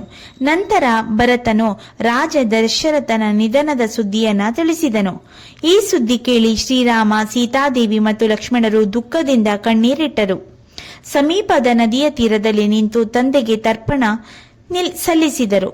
ನಂತರ ಗುರು ವಸಿಷ್ಠರು ಸೇರಿದಂತೆ ಎಲ್ಲರೂ ಶ್ರೀರಾಮನನ್ನು ಅಯೋಧ್ಯೆಗೆ ಮರಳುವಂತೆ ವಿನಂತಿಸಿದರು. ಆದರೆ ಶ್ರೀರಾಮನು ದೃಢವಾಗಿ ಹೇಳಿದರು, ತಂದೆಯೇ, ವಚನವೇ ನನ್ನ ಧರ್ಮ. 14 ವರ್ಷಗಳ ವನವಾಸವನ್ನ ಪೂರ್ಣಗೊಳಿಸದೆ ನಾನು ಅಯೋಧ್ಯೆಗೆ ಮರಳುವುದಿಲ್ಲ. ಭರತನು ಮತ್ತೆ ಮತ್ತೆ ಬೇಡಿಕೊಂಡರೂ ಶ್ರೀರಾಮನು ತನ್ನ ನಿರ್ಧಾರವನ್ನು ಬದಲಾಯಿಸಲಿಲ್ಲ. ಕೊನೆಗೆ ಭರತನು ವಿನಮ್ರವಾಗಿ ಹೇಳಿದನು, ಅಣ್ಣ, ನೀವು ಬರದಿದ್ದರೆ ನಿಮ್ಮ ಪ್ರತಿನಿಧಿಯಾಗಿ ನಿಮ್ಮ ಪಾದುಕೆಯನ್ನು ನನಗೆ ನೀಡಿ. ಶ್ರೀರಾಮನು ತನ್ನ ಪಾದುಕೆಯನ್ನು ಭರತನಿಗೆ ನೀಡಿದನು. ಭರತನು ಆ ಪಾದುಕೆಯನ್ನು ತಲೆಯ ಮೇಲೆ ಹೊತ್ತು ಭಕ್ತಿಯಿಂದ ನಮಸ್ಕರಿಸಿದನು. ಅಯೋಧ್ಯೆಗೆ ಹಿಂತಿರುಗಿದ ನಂತರ ಭರತನು ರಾಜಸಿಂಹಾಸನದ ಮೇಲೆ ಶ್ರೀರಾಮನ ಪಾದುಕೆಯನ್ನು ಪ್ರತಿಷ್ಠಾಪಿಸಿ ಪಾದುಕಾ ಪಟ್ಟಾಭಿಷೇಕ ನೆರವೇರಿಸಿದನು. ತಾನು ರಾಜನಾಗಿ ಬದುಕದೆ ನಂದಿ ಗ್ರಾಮದಲ್ಲಿ ಸರಳ ಜೀವನ ನಡೆಸುತ್ತಾ ಈ ರಾಜ್ಯದ ನಿಜವಾದ ರಾಜ ಶ್ರೀರಾಮನೇ ಎಂದು ಘೋಷಿಸಿದನು. ಪ್ರತಿದಿನ ಶ್ರೀರಾಮನ ಮರಳುವ ದಿನಗಳನ್ನ ಎಣಿಸುತ್ತಾ ಅವರ ಹೆಸರಿನಲ್ಲೇ ರಾಜ್ಯವನ್ನ ಧರ್ಮದಿಂದ ಆಡಳಿತ ನಡೆಸಿದನು. ಇದೇ ವೇಳೆ ಶ್ರೀರಾಮ, ಸೀತಾದೇವಿ ಮತ್ತು ಲಕ್ಷ್ಮಣರು ಚಿತ್ರಕೂಟವನ್ನ ಬಿಟ್ಟು ದಂಡಕಾರಣ್ಯದತ್ತ ತಮ್ಮ ವನವಾಸವನ್ನ ಮುಂದುವರಿಸಿದರು. ಅಲ್ಲಿ ಅನೇಕ ಋಷಿಮುನಿಗಳು ಭೇಟಿ ಮಾಡಿ ಅವರ ಆಶೀರ್ವಾದ ಪಡೆದರು. ರಾಕ್ಷಸರ ಕಾಟದಿಂದ ಯಜ್ಞಗಳನ್ನು ನಡೆಸಲು ಸಾಧ್ಯವಾಗುತ್ತಿಲ್ಲ ಎಂದು ಋಷಿಗಳು ತಮ್ಮ ದುಃಖವನ್ನ ತಿಳಿಸಿದರು. ಶ್ರೀರಾಮನು ಅವರಿಗೆ ವಚನ ನೀಡಿದನು, ಧರ್ಮವನ್ನ ಕಾಪಾಡುವುದು ನನ್ನ ಕರ್ತವ್ಯ. ಈ ಅರಣ್ಯವನ್ನು ರಾಕ್ಷಸರ ಭಯದಿಂದ ಮುಕ್ತಗೊಳಿಸುತ್ತೇನೆ. ಹೀಗೆ ರಾಮಾಯಣದ ಹೊಸ ಕತೆ ತಿರುವು ಪಡೆಯಿತು. ಮುಂದೆ ಶ್ರೀರಾಮನ ಜೀವನದ ಅತ್ಯಂತ ಮಹತ್ವದ ಘಟನೆಗಳು ಆರಂಭವಾಗಲಿದ್ದವು. ಹಾಗಾದ್ರೆ ಈಗ ಶ್ರೀರಾಮಾಯಣದ 7ನೇ ಭಾಗ. ಇದರಲ್ಲಿ ನಾವು ಪಂಚವಟಿ ಪ್ರವೇಶ, ಶೂರ್ಪಣಖಿ ಆಗಮನ, ಲಕ್ಷ್ಮಣನಿಂದ ಮೂಗು ಕಿವಿ ಕತ್ತರಿಸಲ್ಪಟ್ಟ ಘಟನೆ ಹಾಗೂ ಕರ ದೂಷಣರ ಸಂಹಾರದ ರೋಚಕ ಕಥೆಯನ್ನ ತಿಳ್ಕೊಳ್ಳೋಣ. ಹಾಗಾದ್ರೆ ಈಗ ರಾಮಾಯಣದ ಸಂಪೂರ್ಣ ಕತೆ ಭಾಗ 7. ಚಿತ್ರಕೂಟವನ್ನು ತೊರೆದ ನಂತರ ಶ್ರೀರಾಮ, ಸೀತಾದೇವಿ ಮತ್ತು ಲಕ್ಷ್ಮಣರು ಅನೇಕ ಋಷಿಮುನಿಗಳ ಆಶ್ರಮಗಳಿಗೆ ಭೇಟಿ ನೀಡಿ ಕೊನೆಗೆ ಪಂಚವಟಿ ಎಂಬ ಸುಂದರ ಅರಣ್ಯಕ್ಕೆ ಬಂದ್ರು. ಗೋದಾವರಿ ನದಿಯ ತೀರದಲ್ಲಿದ್ದ ಈ ಸ್ಥಳವು ವನವಾಸಕ್ಕೆ ಅತ್ಯಂತ ಪ್ರಶಾಂತವಾಗಿತ್ತು. ಲಕ್ಷ್ಮಣನು ಅಲ್ಲಿ ಸುಂದರವಾದ ಪರ್ಣಕುಟೀರವನ್ನ ನಿರ್ಮಿಸಿದನು. ಶ್ರೀರಾಮ, ಸೀತೆ, ಲಕ್ಷ್ಮಣರು ಪ್ರಕೃತಿಯ ಮಡಿಲಿನಲ್ಲಿ ಸರಳ ಧಾರ್ಮಿಕ ಜೀವನವನ್ನ ನಡೆಸಲು ಆರಂಭಿಸಿದ್ರು. ಒಂದು ದಿನ ರಾವಣನ ತಂಗಿಯಾದ ಶೂರ್ಪಣಖಿ ಪಂಚವಟಿಗೆ ಬಂದ್ಲು. ಶ್ರೀರಾಮನ ದಿವ್ಯ ಸೌಂದರ್ಯವನ್ನ ನೋಡಿ ಅವನ ಮೇಲೆ ಮೋಹಗೊಂಡ್ಲು.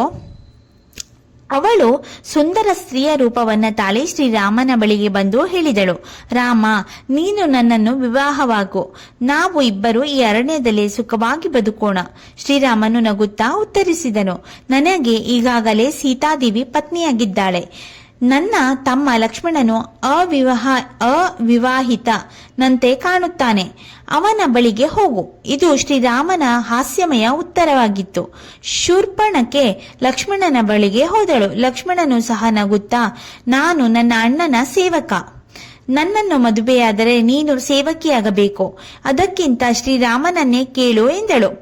ಇದರಿಂದ ಅವಮಾನಗೊಂಡ ಶೂರ್ಪಣಖಿಗೆ ತೀವ್ರ ಕೋಪ ಬಂತು. ಅವಳು ತನ್ನ ನಿಜವಾದ ಭಯಾನಕ ರಾಕ್ಷಸಿ ರೂಪವನ್ನ ತಾಳಿ ಸೀತಾದೇವಿಯ ಮೇಲೆ ದಾಳಿ ಮಾಡಲು ಮುಂದಾದಳು. ಆ ಕ್ಷಣವೇ ಶ್ರೀರಾಮನು ಲಕ್ಷ್ಮಣನಿಗೆ ಆದೇಶಿಸಿದನು, ಲಕ್ಷ್ಮಣ, ಈ ದುಷ್ಟಳಿಗೆ ತಕ್ಕ ಶಿಕ್ಷೆ ನೀಡು. ಲಕ್ಷ್ಮಣನು ತನ್ನ ಖಡ್ಗವನ್ನ ಎಳೆದು ಒಂದೇ ಕ್ಷಣದಲ್ಲಿ ಶೂರ್ಪಣಖಿಗೆ ಮೂಗು ಮತ್ತು ಕಿವಿಗಳನ್ನ ಕತ್ತರಿಸಿದನು. ನೋವಿನಿಂದ ಕಿರಿಚುತ್ತಾ ಶೂರ್ಪಣಖಿ ತನ್ನ ಸಹೋದರನಾದ ಕರ ಮತ್ತು ದೂಷಣರ ಬಳಿಗೆ ಓಡಿದಳು. ಅಣ್ಣಂದಿರೇ, ಇಬ್ಬರು ಮಾನವರು ನನ್ನನ್ನು ಅವಮಾನಿಸಿದ್ದಾರೆ. ಅವರನ್ನು ಕೂಡಲೇ ಕೊಂದು ಬಿಡಿ ಎಂದು ಅಳುತ್ತಾ ಹೇಳಿದಳು. ಕ್ರೋಧದಿಂದ ಉರಿದ ಕರ ಮತ್ತು ದೂಷಣರು 14,000 ರಾಕ್ಷಸರ ದೊಡ್ಡ ಸೈನ್ಯದೊಂದಿಗೆ ಪಂಚವಟಿಯತ್ತ ಹೊರಟರು.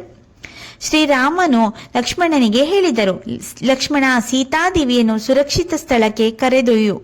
ಈ ಯುದ್ಧವನ್ನ ನಾನು ಒಬ್ಬನೇ ಎದುರಿಸುತ್ತೇನೆ. ನಂತರ ಆರಂಭವಾಯಿತು ಭೀಕರ ಯುದ್ಧ. ಶ್ರೀರಾಮನು ತನ್ನ ದಿವ್ಯ ಬಾಣಗಳಿಂದ ಸಾವಿರಾರು ರಾಕ್ಷಸರನ್ನ ಸಂಹರಿಸಿದನು. ಕರ, ದೂಷಣ ಮತ್ತು ತ್ರಿಶಿರ ಸೇರಿದಂತೆ ಎಲ್ಲಾ ರಾಕ್ಷಸರು ಶ್ರೀರಾಮನ ಪರಾಕ್ರಮದ ಮುಂದೆ ಸೋತು ಬಿದ್ದರು. ದೇವತೆಗಳು ಆಕಾಶದಿಂದ ಪುಷ್ಪವೃಷ್ಟಿ ಮಾಡಿ ಧರ್ಮಕ್ಕೆ ಜಯ, ಶ್ರೀರಾಮನಿಗೆ ಜಯ ಎಂದು ಘೋಷಿಸಿದರು. ಆದರೆ ಈ ಘಟನೆಯಿಂದ ಶೂರ್ಪಣಖಿಗೆ ಕೋಪ ಇನ್ನಷ್ಟು ಹೆಚ್ಚಾಯಿತು. ಅವಳು ನೇರವಾಗಿ ಲಂಕೆಗೆ ತೆರಳಿ ತನ್ನ ಅಣ್ಣ ರಾವಣನಿಗೆ ನಡೆದ ಎಲ್ಲಾ ಘಟನೆಗಳನ್ನ ವಿವರಿಸಿದಳು. ಜೊತೆಗೆ ಸೀತಾದೇವಿಯ ಅಪರೂಪದ ಸೌಂದರ್ಯವನ್ನ ವರ್ಣಿಸಿ ರಾಮನ ಮನಸ್ಸಿನಲ್ಲಿ ಕಾಮ ಮತ್ತು ಪ್ರತೀಕಾರದ ಬೆಂಕಿಯನ್ನ ಹೊತ್ತಿಸಿದಳು. ಇಲ್ಲಿಂದ ರಾಮಾಯಣದ ಕತೆ ಅತ್ಯಂತ ಮಹತ್ವದ ತಿರುವು ಪಡೆಯಿತು. ಹಾಗಾದ್ರೆ ಈಗ ರಾಮಾಯಣದ 8ನೇ ಭಾಗ. ಇದರಲ್ಲಿ ರಾವಣ ಮತ್ತು ಮಾರೀಚನ ಕುತಂತ್ರ, ಚಿನ್ನದ ಜಿಂಕೆಯ ರಹಸ್ಯ, ಸೀತೆಯ ಅಪಹರಣ ಹಾಗೂ ಜಟಾಯುವಿನ ವೀರಗಾಥೆಯನ್ನ ತಿಳಿದುಕೊಳ್ಳೋಣ. ಈಗ ಶ್ರೀರಾಮಾಯಣದ ಸಂಪೂರ್ಣ ಕತೆ ಭಾಗ 8. ಶೂರ್ಪಣಖಿಯಿಂದ ನಡೆದ ಎಲ್ಲಾ ಘಟನೆಗಳನ್ನು ಕೇಳಿದ ಲಂಕಾಧಿಪತಿ ರಾವಣನು ಕೋಪದಿಂದ ಉರಿದು ಬಿದ್ದನು. ಆದರೆ ಅವನ ಮನಸ್ಸಿನಲ್ಲಿ ಪ್ರತೀಕಾರದ ಜೊತೆಗೆ ಮತ್ತೊಂದು ದುಷ್ಟ ಆಸೆಯು ಹುಟ್ಟಿತು. ಶೂರ್ಪಣಖಿ ವರ್ಣಿಸಿದ ಸೀತಾದೇವಿಯ ಸೌಂದರ್ಯವನ್ನ ಕೇಳಿ ಅವಳನ್ನು ಅಪಹರಿಸಬೇಕೆಂದು ನಿರ್ಧರಿಸಿದನು. ಈ ದುಷ್ಟ ಯೋಜನೆಯನ್ನು ಕಾರ್ಯರೂಪಕ್ಕೆ ತರಲು ರಾವಣನು ತನ್ನ ಮಾವನಾದ ಮಾರೀಚನ ಬಳಿಗೆ ಹೋದನು. ರಾವಣನು ಹೇಳಿದನು, ಮಾರೀಚ, ನೀನು ಚಿನ್ನದ ಜಿಂಕೆಯ ರೂಪವನ್ನ ತಾಳಿ ಪಂಚವಟಿಗೆ ಹೋಗು. ಸೀತೆಯ ಗಮನವನ್ನ ಸೆಳೆ. ರಾಮ ಮತ್ತು ಲಕ್ಷ್ಮಣರು ಆಶ್ರಮದಿಂದ ದೂರ ಹೋದಾಗ ನಾನು ಸೀತೆಯನ್ನು ಅಪಹರಿಸುತ್ತೇನೆ. ಮಾರೀಚನು ಭಯದಿಂದ ಹೇಳಿದನು, ರಾವಣ, ಶ್ರೀರಾಮನು ಸಾಮಾನ್ಯ ಮನುಷ್ಯನಲ್ಲ. ಅವನು ಸಾಕ್ಷಾತ್ ಧರ್ಮದ ಅವತಾರ. ಅವನೊಂದಿಗೆ ವೈರಾಗ್ಯ ಬೆಳೆಸುವುದು ನಿನ್ನ ವಿನಾಶಕ್ಕೆ ಕಾರಣವಾಗುತ್ತದೆ. ಆದರೆ ರಾವಣನು ಯಾರ ಮಾತನ್ನು ಕೇಳಲಿಲ್ಲ. ಕೊನೆಗೆ ಮಾರೀಚನು ಒಪ್ಪಿಕೊಂಡನು. ಮರುದಿನ ಪಂಚವಟಿಯ ಬಳಿ ಅಪರೂಪದ ಚಿನ್ನದ ಜಿಂಕೆ ಕಾಣಿಸಿಕೊಂಡಿತು. ಅದರ ದೇಹ ಚಿನ್ನದಂತೆ ಹೊಳೆಯುತ್ತಿತ್ತು. ಅದರ ಕೊಂಬುಗಳು ರತ್ನಗಳಿಂದ ಅಲಂಕರಿಸಿದಂತೆ ಮಿನುಗುತ್ತಿದ್ದವು. ಆ ಜಿಂಕೆಯನ್ನು ಕಂಡ ಸೀತಾದೇವಿ ಆಶ್ಚರ್ಯದಿಂದ ಶ್ರೀರಾಮನಿಗೆ ಹೇಳಿದಳು, ಪ್ರಭು, ಇಷ್ಟು ಸುಂದರವಾದ ಜಿಂಕೆ, ಸಾಧ್ಯವಾದರೆ ಅದನ್ನು ಹಿಡಿದು ನನಗೆ ತಂದುಕೊಡಿ.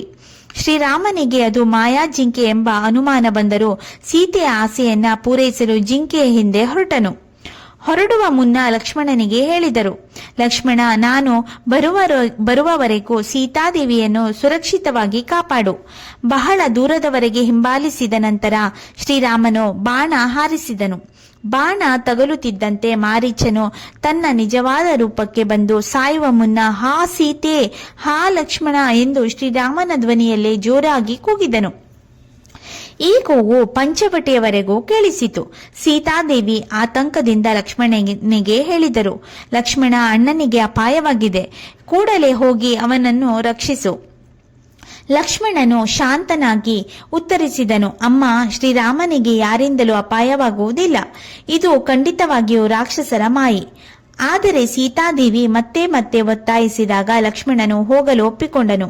ಹೊರಡುವ ಮುನ್ನ ಆಶ್ರಮದ ಸುತ್ತಲೂ ತನ್ನ ಬಿಲ್ಲಿನಿಂದ ಒಂದು ರಕ್ಷಣಾ ರೇಖೆಯನ್ನ ಎಳೆದು ಹೇಳಿದನು, ಅಮ್ಮ, ಈ ರೇಖೆಯನ್ನು ಯಾವುದೇ ಕಾರಣಕ್ಕೂ ದಾಟಬೇಡಿ.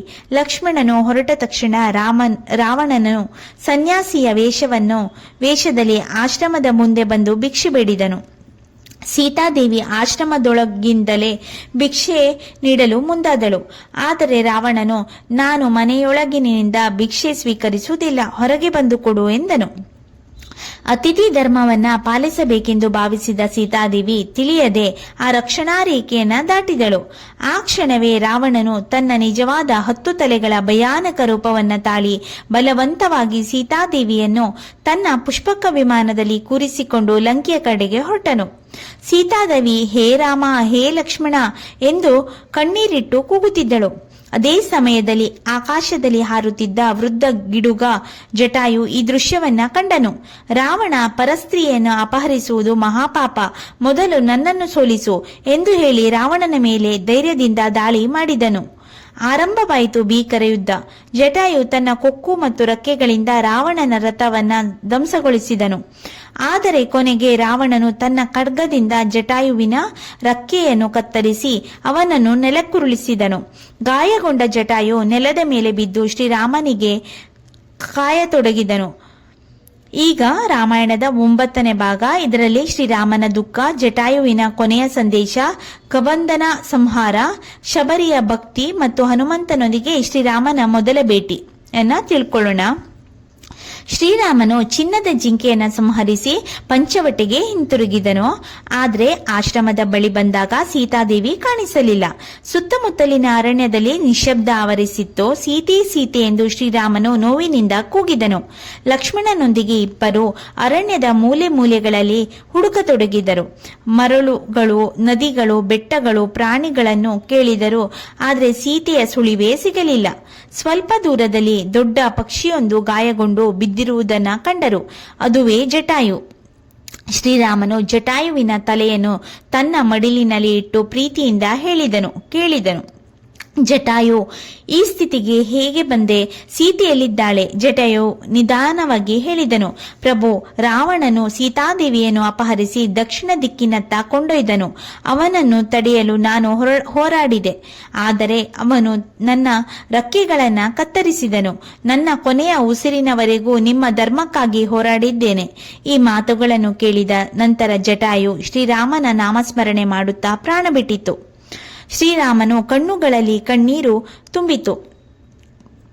ಜಟಾಯು ನನ್ನ ತಂದೆಯ ಸ್ನೇಹಿತ ಮಾತ್ರವಲ್ಲ, ನನ್ನ ತಂದೆಯಂತೆಯೇ ಧರ್ಮಕ್ಕಾಗಿ ತನ್ನ ಪ್ರಾಣವನ್ನೇ ಅರ್ಪಿಸಿದ ಮಹಾವೀರ ಎಂದು ಹೇಳಿ ಜಟಾಯುವಿನ ಅಂತ್ಯಕ್ರಿಯೆಯನ್ನು ತಮ್ಮ ಕೈಗಳಿಂದಲೇ ನೆರವೇರಿಸಿದರು.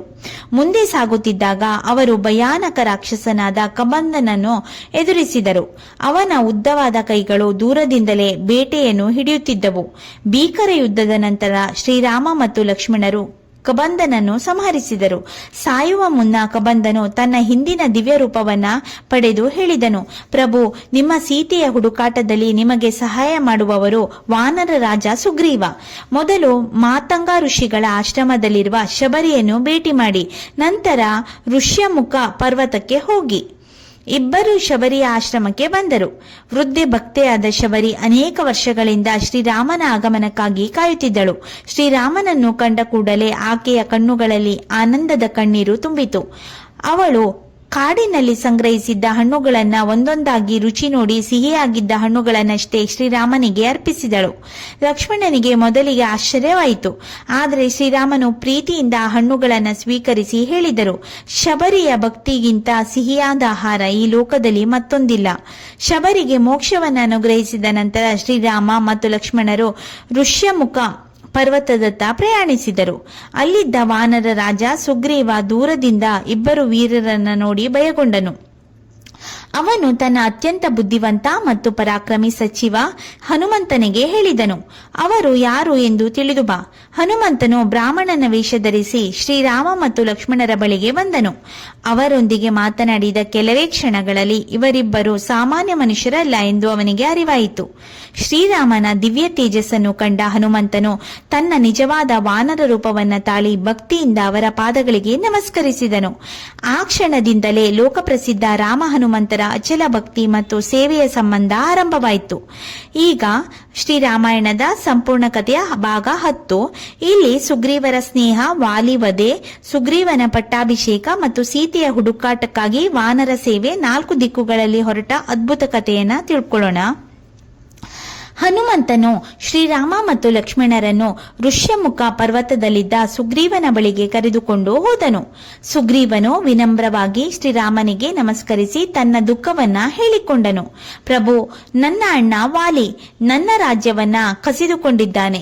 ನನ್ನ ಪತ್ನಿ ರುಮಾಳನ್ನು ಬಲವಂತವಾಗಿ ತನ್ನ ಬಳಿ ಇಟ್ಟುಕೊಂಡಿದ್ದಾನೆ. ನಾನು ಜೀವ ಭಯದಿಂದ ಈ ಪರ್ವತದಲ್ಲಿ ಅಡಗಿಕೊಂಡಿದ್ದೇನೆ. ಶ್ರೀರಾಮನು ಸುಗ್ರೀವನ ಮಾತನ್ನು ಶಾಂತವಾಗಿ ಆಲಿಸಿ ಹೇಳಿದನು, ಸುಗ್ರೀವ, ನಾನು ನಿನಗೆ ನ್ಯಾಯವನ್ನ ದೊರಕಿಸುತ್ತೇನೆ. ಪ್ರತಿಯಾಗಿ ನೀನು ಸೀತಾದೇವಿಯನ್ನು ಹುಡುಕಲು ನನಗೆ ಸಹಾಯ ಮಾಡು. ಅಗ್ನಿಯನ್ನು ಸಾಕ್ಷಿಯಾಗಿಟ್ಟುಕೊಂಡು ಶ್ರೀರಾಮ ಮತ್ತು ಸುಗ್ರೀವರ ಸ್ನೇಹದ ಪ್ರತಿಜ್ಞೆ ಮಾಡಿದರು. ಆದರೆ ಸುಗ್ರೀವನ ಮನಸ್ಸಿನಲ್ಲಿ ಒಂದು ಅನುಮಾನ ಇತ್ತು. ಪ್ರಭು ವಾಲಿ ಅಪಾರ ಶಕ್ತಿಶಾಲಿ, ಅವನನ್ನ ಸೋಲಿಸುವುದು ಸುಲಭವಲ್ಲ. ಆಗ ಶ್ರೀರಾಮನು ತನ್ನ ಬಲವನ್ನ ತೋರಿಸಲು ಒಂದೇ ಬಾಣದಿಂದ 7 ಸಾಲು ಮರಗಳನ್ನ ಭೇದಿಸಿದನು. ಇದನ್ನು ಕಂಡ ಸುಗ್ರೀವನಿಗೆ ಸಂಪೂರ್ಣ ವಿಶ್ವಾಸ ಬಂತು. ನಂತರ ಸುಗ್ರೀವನು ವಾಲಿಯನ್ನು ಯುದ್ಧಕ್ಕೆ ಆಹ್ವಾನಿಸಿದನು. ಇಬ್ಬರು ಸಹೋದರರ ನಡುವೆ ಭೀಕರ ಯುದ್ಧ ಆರಂಭವಾಯಿತು. ಮೊದಲ ಬಾರಿ ಇಬ್ಬರು ಒಂದೇ ರೀತಿಯಾಗಿ ಕಾಣುತ್ತಿದ್ದರಿಂದ ಶ್ರೀರಾಮನು ಬಾಣ ಹಾರಿಸಲಿಲ್ಲ. ಎರಡನೇ ಬಾರಿ ಸುಗ್ರೀವನ ಕುತ್ತಿಗೆಗೆ ಹೂವಿನ ಮಾಲೆಯನ್ನು ಹಾಕಲಾಯಿತು. ಯುದ್ಧ ಮತ್ತೆ ಆರಂಭವಾದಾಗ ಸೂಕ್ತ ಸಮಯದಲ್ಲಿ ಶ್ರೀರಾಮನು ತನ್ನ ದಿವ್ಯ ಬಾಣವನ್ನ ಹಾರಿಸಿದನು. ಈ ಬಾಣ ವಾಲಿಯ ಎದೆಯನ್ನು ಭೇದಿಸಿತು. ಗಾಯಗೊಂಡ ವಾಲಿಯು ಶ್ರೀರಾಮನನ್ನು ಕೇಳಿದನು, ನಾನು ನಿಮ್ಮೊಂದಿಗೆ ಯುದ್ಧ ಮಾಡಿರಲಿಲ್ಲ, ಹಾಗಿದ್ದರೂ ನೀವು ನನ್ನನ್ನು ಏಕೆ ಸಂಹರಿಸಿದಿರಿ? ಶ್ರೀರಾಮನು ಉತ್ತರಿಸಿದನು, ವಾಲಿ, ನೀನು ನಿನ್ನ ತಮ್ಮನ ಪತ್ನಿಯನ್ನು ಬಲವಂತವಾಗಿ ಕಸಿದುಕೊಂಡೆ. ಅದು ಮಹಾಧರ್ಮ ವಿರುದ್ಧ. ರಾಜನಾಗಿ ಅಧರ್ಮವನ್ನ ಶಿಕ್ಷಿಸುವುದು ನನ್ನ ಕರ್ತವ್ಯ. ಶ್ರೀರಾಮನ ಮಾತುಗಳನ್ನು ಕೇಳಿದ ವಾಲಿಗೆ ತನ್ನ ತಪ್ಪಿನ ಅರಿವಾಯಿತು. ಅವನು ತನ್ನ ಮಗ ಅಗಂಧನನ್ನು ಶ್ರೀರಾಮನ ರಕ್ಷಣೆಗೆ ಒಪ್ಪಿಸಿ ಭಕ್ತಿಯಿಂದ ಪ್ರಾಣ ತ್ಯಜಿಸಿದನು. ನಂತರ ಸುಗ್ರೀವನಿಗೆ ಕಿಷ್ಕಿಂಧೆಯ ರಾಜನಾಗಿ ಪಟ್ಟಾಭಿಷೇಕ ಮಾಡಲಾಯಿತು. ಮಳೆಗಾಲ ಮುಗಿದ ನಂತರ ಸುಗ್ರೀವನು ತನ್ನ ವಾನರ ಸೇವೆಯನ್ನು 4 ದಿಕ್ಕುಗಳಿಗೆ ಕಳುಹಿಸಿದನು. ದಕ್ಷಿಣ ದಿಕ್ಕಿನ ತಂಡದ ನೇತೃತ್ವವನ್ನು ಹನುಮಂತ, ಅಂಗದ, ಜಾಂಬವಂತ ಮತ್ತು ಇತರ ಪರಾಕ್ರಮಿ ವಾನರರಿಗೆ ನೀಡಲಾಯಿತು. ಹೊರಡುವ ಮುನ್ನ ಶ್ರೀರಾಮನು ತನ್ನ ಮುದ್ರಿಕೆಯನ್ನು ಅಂದರೆ ಉಂಗುರವನ್ನ ಹನುಮಂತನಿಗೆ ನೀಡಿ ಹೇಳಿದರು. ಹನುಮಂತ ಸೀತಾದೇವಿಯನ್ನು ಕಂಡಾಗ ಈ ಉಂಗುರವನ್ನ ತೋರಿಸು, ಇದನ್ನು ನೋಡಿದರೆ ನಾನು ನಿನ್ನನ್ನು ಕಳುಹಿಸಿದ್ದೇನೆ ಎಂದು ಅವಳು ನಂಬುವಳು. ಹನುಮಂತನು ಆ ಉಂಗುರವನ್ನ ಭಕ್ತಿಯಿಂದ ತಲೆಗೆ ಮುಟ್ಟಿಸಿ ಹೇಳಿದನು, ಪ್ರಭು, ನಿಮ್ಮ ಕಾರ್ಯವನ್ನ ಪೂರ್ಣಗೊಳಿಸದೆ ನಾನು ಹಿಂತಿರುಗುವುದಿಲ್ಲ. ಹೀಗೆ ಸೀತಾದೇವಿಯ ಹುಡುಕಾಟಕ್ಕಾಗಿ ವಾನರ ಸೇನೆ ಮಹಾಯಾತ್ರೆಯನ್ನ ಆರಂಭಿಸಿತು. ಈಗ ಭಾಗ 11. ಇದರಲ್ಲಿ ನಾವು ಸಂಪಾತಿಯ ಭೇಟಿ, ಹನುಮಂತನಿಗೆ ತನ್ನ ಶಕ್ತಿಯ ಅರಿವು, ಮಹಾಸಮುದ್ರ ಲಂಘನೆ ಮತ್ತು ಲಂಕೆಯತ್ತ ಹನುಮಂತನ ಅದ್ಭುತ ಜಿಗಿತದ ರೋಚಕ ಕಥೆಯನ್ನ ತಿಳ್ಕೊಳ್ಳೋಣ. ದಕ್ಷಿಣ ದಿಕ್ಕಿನತ್ತ ಹೊರಟ ಹನುಮಂತ ಅಂಗದ, ಜಾಂಬುವಂತ ಮತ್ತು ವಾನರ ಸೇನೆ ಅನೇಕ ಪರ್ವತಗಳು, ಕಾಡುಗಳು ಹಾಗೂ ನದಿಗಳನ್ನು ದಾಟಿದರು. ಹಲವಾರು ದಿನಗಳಾದರೂ ಸೀತಾದೇವಿಯ ಸುಳಿವು ಸಿಗಲಿಲ್ಲ. ಹಸಿವು ಮತ್ತು ದಣಿವಿನಿಂದ ಎಲ್ಲರೂ ನಿರಾಶರಾದರು. ಅಷ್ಟರಲ್ಲಿ ಅವರು ಸಮುದ್ರದ ತೀರವನ್ನ ತಲುಪಿದರು. ಅವರಿಗೆ ಅಪಾರವಾದ ಸಾಗರ ಹರಡಿಕೊಂಡಿತ್ತು. ಆದರೆ ಆಚೆಯೇ ಲಂಕೆ ಇದ್ದೆ ಎಂದು ಅವರಿಗೆ ತಿಳಿಯಲಿಲ್ಲ. ಅದೇ ಸಮಯದಲ್ಲಿ ವೃದ್ಧ ಗಿಡುಗನಾದ ಸಂಪಾತಿ ಅವರ ಬಳಿ ಬಂದನು. ಅವನು ಜಟಾಯುವಿನ ಅಣ್ಣನಾಗಿದ್ದನು. ಜಾಂಬುವಂತನು ಜಟಾಯುವಿನ ವೀರಮರಣದ ಕಥೆಯನ್ನ ಹೇಳಿದನು. ಅದನ್ನು ಕೇಳಿ ಸಂಪಾತಿಯ ಕಣ್ಣುಗಳಲ್ಲಿ ಕಣ್ಣೀರು ತುಂಬಿತು. ತನ್ನ ದಿವ್ಯ ದೃಷ್ಟಿಯಿಂದ ಸಂಪಾತಿ ದೂರದಲ್ಲಿದ್ದ ಲಂಕೆಯನ್ನ ನೋಡಿ ಹೇಳಿದನು, ಸೀತಾದೇವಿ ಲಂಕೆಯ ಅಶೋಕವನದಲ್ಲಿ ಬಂದಿಯಾಗಿದ್ದಾಳೆ. ನೀವು ಸಮುದ್ರವನ್ನ ದಾಟಿ ಅಲ್ಲಿಗೆ ಹೋಗಬೇಕು. ಈ ಸುದ್ದಿ ಕೇಳಿ ವಾನರ ಸೇನೆಯಲ್ಲಿ ಹೊಸ ಉತ್ಸಾಹ ಮೂಡಿತು. ಆದರೆ 100 ಯೋಜನೆಯಷ್ಟು ಅಗಲವಾದ ಸಮುದ್ರವನ್ನ ಯಾರು ದಾಟುವುದು ಎಂಬ ಪ್ರಶ್ನೆ ಎದುರಾಯಿತು. ಒಬ್ಬೊಬ್ಬ ವಾನರರು ತಮ್ಮ ಶಕ್ತಿಯನ್ನ ತಿಳಿಸಿದರು. ಆದರೆ ಯಾರಿಗೂ ಸಂಪೂರ್ಣ ಸಮುದ್ರವನ್ನ ದಾಟುವ ಧೈರ್ಯ ಇರಲಿಲ್ಲ. ಆಗ ಹಿರಿಯನಾದ ಜಾಂಬುವಂತನು ಹನುಮಂತನ ಕಡೆಗೆ ತಿರುಗಿ ಹೇಳಿದನು, ಹನುಮಂತ, ನಿನಗೆ ನಿನ್ನ ಶಕ್ತಿಯ ಮರೆತು ಹೋಗಿದೆ. ಬಾಲ್ಯದಲ್ಲಿ ನೀನು ಸೂರ್ಯನನ್ನೇ ಹಣ್ಣೆಂದು ಭಾವಿಸಿ ಆಕಾಶಕ್ಕೆ ಹಾರಿದೆ. ದೇವತೆಗಳ ಆಶೀರ್ವಾದದಿಂದ ನಿನಗೆ ಅಪಾರ ಬಲವಿದೆ. ಆಗ ಶ್ರೀರಾಮನ ಕಾರ್ಯಕ್ಕಾಗಿ ಆ ಶಕ್ತಿಯನ್ನ ಜಾಗೃತಗೊಳಿಸು. ಈ ಮಾತುಗಳನ್ನು ಕೇಳಿದ ತಕ್ಷಣ ಹನುಮಂತನಿಗೆ ತನ್ನ ದಿವ್ಯ ಶಕ್ತಿಯ ಅರಿವಾಯಿತು. ಅವನು ಶ್ರೀರಾಮನ ನಾಮವನ್ನ ಸ್ಮರಿಸಿ ತನ್ನ ದೇಹವನ್ನ ಪರ್ವತದಷ್ಟು ದೊಡ್ಡದಾಗಿ ವಿಸ್ತರಿಸಿದನು. ವಾನರೆಲ್ಲರೂ ಆಶ್ಚರ್ಯದಿಂದ ನೋಡುತ್ತಿದ್ದರು. ಹನುಮಂತನು ಕೈಮುಗಿದು ಪ್ರಾರ್ಥಿಸಿದನು, ಜೈ ಶ್ರೀರಾಮ್, ನಿಮ್ಮ ಕೃಪೆಯಿಂದ ನಾನು ಈ ಸಮುದ್ರವನ್ನ ದಾಟಿ ಸೀತಾದೇವಿಯನ್ನು ಕಂಡು ಮರಳಿ ಬರುತ್ತೇನೆ ಎಂದು ಹೇಳಿ ಮಹೇಂದ್ರ ಪರ್ವತದ ಶಿಖರದ ಮೇಲೆ ನಿಂತನು. ಒಂದೇ ಮಹಾ ಜಿಗಿತದಲ್ಲಿ ಆಕಾಶಕ್ಕೇರಿದನು. ಅವನ ವೇಗಕ್ಕೆ ಪರ್ವತಗಳು ನಡುಗಿದವು, ಮರಗಳು ಬೇರು ಸಹಿತ ಕಿತ್ತು ಹೋದವು ಮತ್ತು ಸಮುದ್ರದ ಅಲೆಗಳು ಎತ್ತರಕ್ಕೆ ಎದ್ದವು. ಮಧ್ಯದಲ್ಲಿ ಮೈನಾಕ ಪರ್ವತದ ಮೇಲಕ್ಕೆ ಬಂದು ವಿಶ್ರಾಂತಿ ಪಡೆಯುವಂತೆ ವಿನಂತಿಸಿತು. ಆದರೆ ಹನುಮಂತನು ವಿನಯದಿಂದ ಹೇಳಿದನು, ಶ್ರೀರಾಮನ ಕಾರ್ಯ ಪೂರ್ಣಗೊಳ್ಳುವವರೆಗೂ ನಾನು ವಿಶ್ರಾಂತಿ ಪಡೆಯುವುದಿಲ್ಲ. ಮುಂದೆ ದೇವತೆಗಳು ಹನುಮಂತನನ್ನ ಪರೀಕ್ಷಿಸಲು ಸುರಸಾ ದೇವಿಯನ್ನು ಕಳುಹಿಸಿದರು. ಸುರಸ ತನ್ನ ಬಾಯಿಯನ್ನು ದೊಡ್ಡದಾಗಿ ತೆರೆದು ಮೊದಲು ನನ್ನ ಬಾಯಿಯೊಳಗೆ ಬಾ ಎಂದಳು. ಹನುಮಂತನು ತನ್ನ ದೇಹವನ್ನ ದೊಡ್ಡದಾಗಿಸಿದನು. ಸುರಸ ಇನ್ನೂ ಬಾಯಿಯನ್ನು ವಿಸ್ತರಿಸಿದಳು. ಕೊನೆಗೆ ಹನುಮಂತನು ಕ್ಷಣಾರ್ಧದಲ್ಲಿ ತನ್ನ ದೇಹವನ್ನ ಅಂಗುಷ್ಟದಷ್ಟು ಚಿಕ್ಕದಾಗಿ ಮಾಡಿ ಸುರಸೆಯ ಬಾಯಿಯೊಳಗೆ ಪ್ರವೇಶಿಸಿ ತಕ್ಷಣ ಹೊರಬಂದನು. ಸುರಸ ಸಂತೋಷದಿಂದ ಆಶೀರ್ವದಿಸಿದಳು, ಹನುಮಂತ, ನಿನ್ನ ಬುದ್ಧಿ ಮತ್ತು ಶಕ್ತಿಯಿಂದ ಶ್ರೀರಾಮನ ಕಾರ್ಯ ಖಂಡಿತ ಯಶಸ್ವಿಯಾಗುತ್ತದೆ. ಮುಂದೆ ನೆರಳನ್ನು ಹಿಡಿದು ಜೀವಿಗಳನ್ನು ನುಂಗುತ್ತಿದ್ದ ರಾಕ್ಷಸಿ ಸಿಂಹಿಕೆ ಎದುರಾದಳು. ಕೊನೆಗೆ ಹನುಮಂತನು ಅವಳ ಹೊಟ್ಟೆಯೊಳಗೆ ಪ್ರವೇಶಿಸಿ ತನ್ನ ಬಲದಿಂದ ಅವಳನ್ನು ಸಂಹರಿಸಿ ಆಕಾಶಕ್ಕೆ ಹಾರಿದನು. ಕೊನೆಗೆ ದೂರದಲ್ಲಿ ಬಂಗಾರದಂತೆ ಹೊಳೆಯುತ್ತಿದ್ದ ಲಂಕಾನಗರ ಕಾಣಿಸಿತು.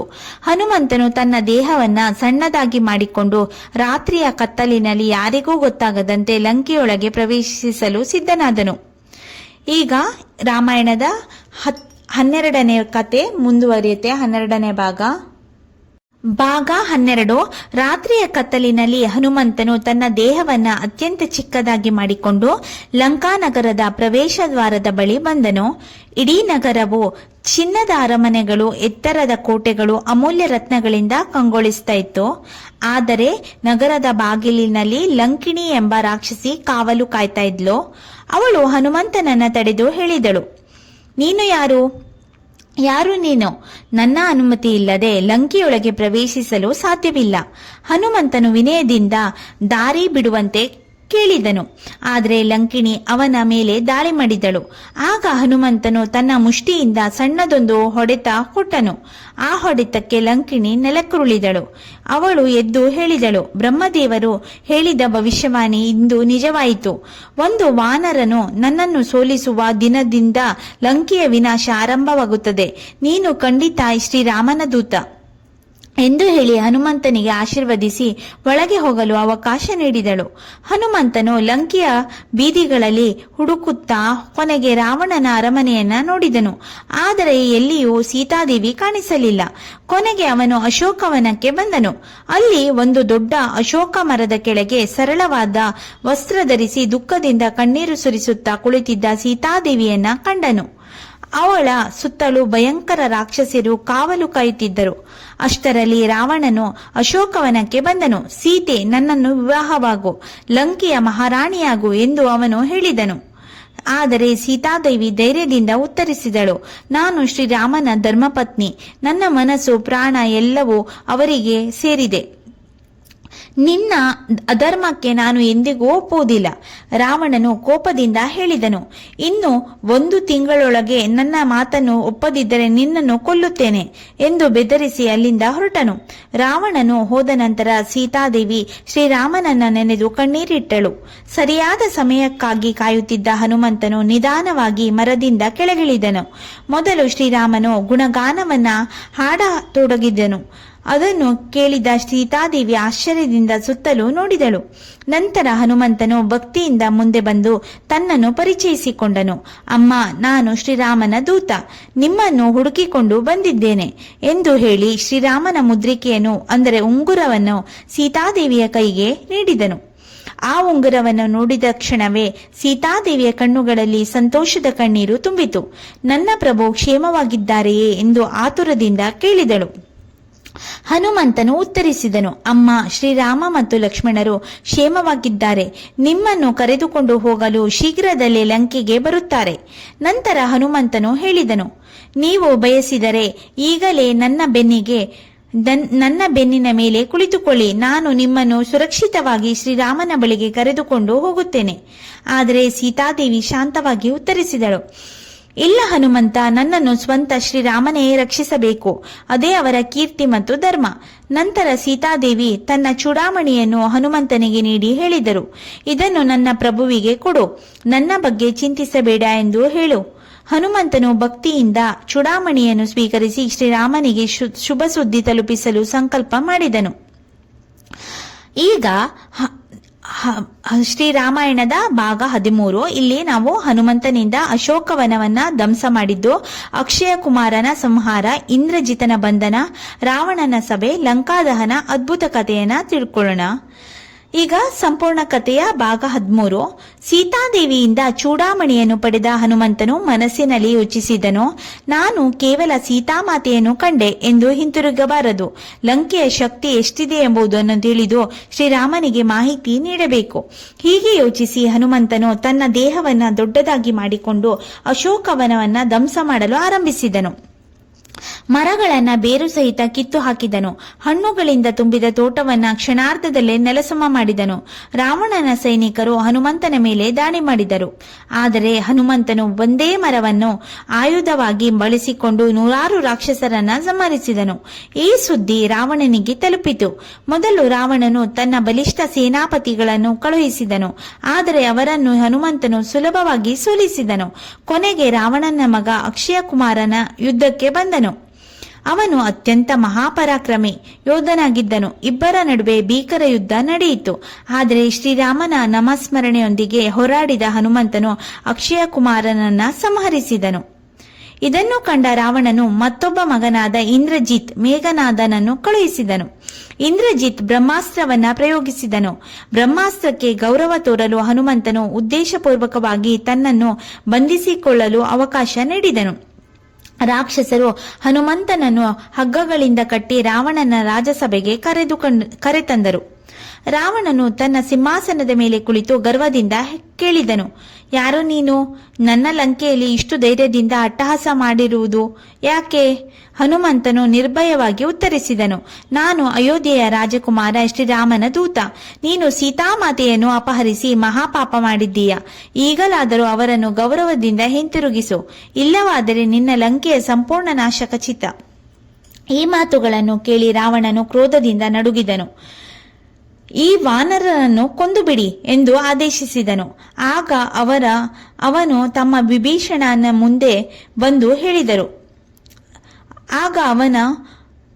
ವಿಭೀಷಣನ ಮುಂದೆ ಬಂದು ಹೇಳಿದರು, ಮಹಾರಾಜ, ದೂತರನ್ನ ಕೊಲ್ಲುವುದು ರಾಜಧರ್ಮಕ್ಕೆ ವಿರುದ್ಧ. ಅವನಿಗೆ ಬೇರೆ ಶಿಕ್ಷೆ ನೀಡಿ.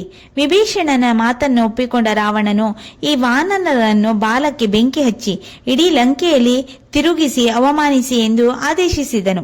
ರಾಕ್ಷಸರು ಹನುಮಂತನ ಬಾಲಕ್ಕೆ ಬಟ್ಟೆ ಸುತ್ತಿ ಎಣ್ಣೆ ಸುರಿದು ಬೆಂಕಿ ಹಚ್ಚಿದರು. ಆದರೆ ಹನುಮಂತನು ಕ್ಷಣಾರ್ಧದಲ್ಲಿ ತನ್ನ ಬಂಧನವನ್ನ ಕಳಚಿಕೊಂಡನು. ನಂತರ ಜ್ವಲಿಸುತ್ತಿದ್ದ ಬಾಲದೊಂದಿಗೆ ಅರಮನೆಗಳು, ಆಯುಧಾಗಾರಗಳು, ಕೋಟೆಗಳು ಮತ್ತು ಅನೇಕ ಕಟ್ಟಡಗಳ ಮೇಲೆ ಜಿಗಿದು ಇಡೀ ಲಂಕೆಗೆ ಬೆಂಕಿ ಹಚ್ಚಿದನು.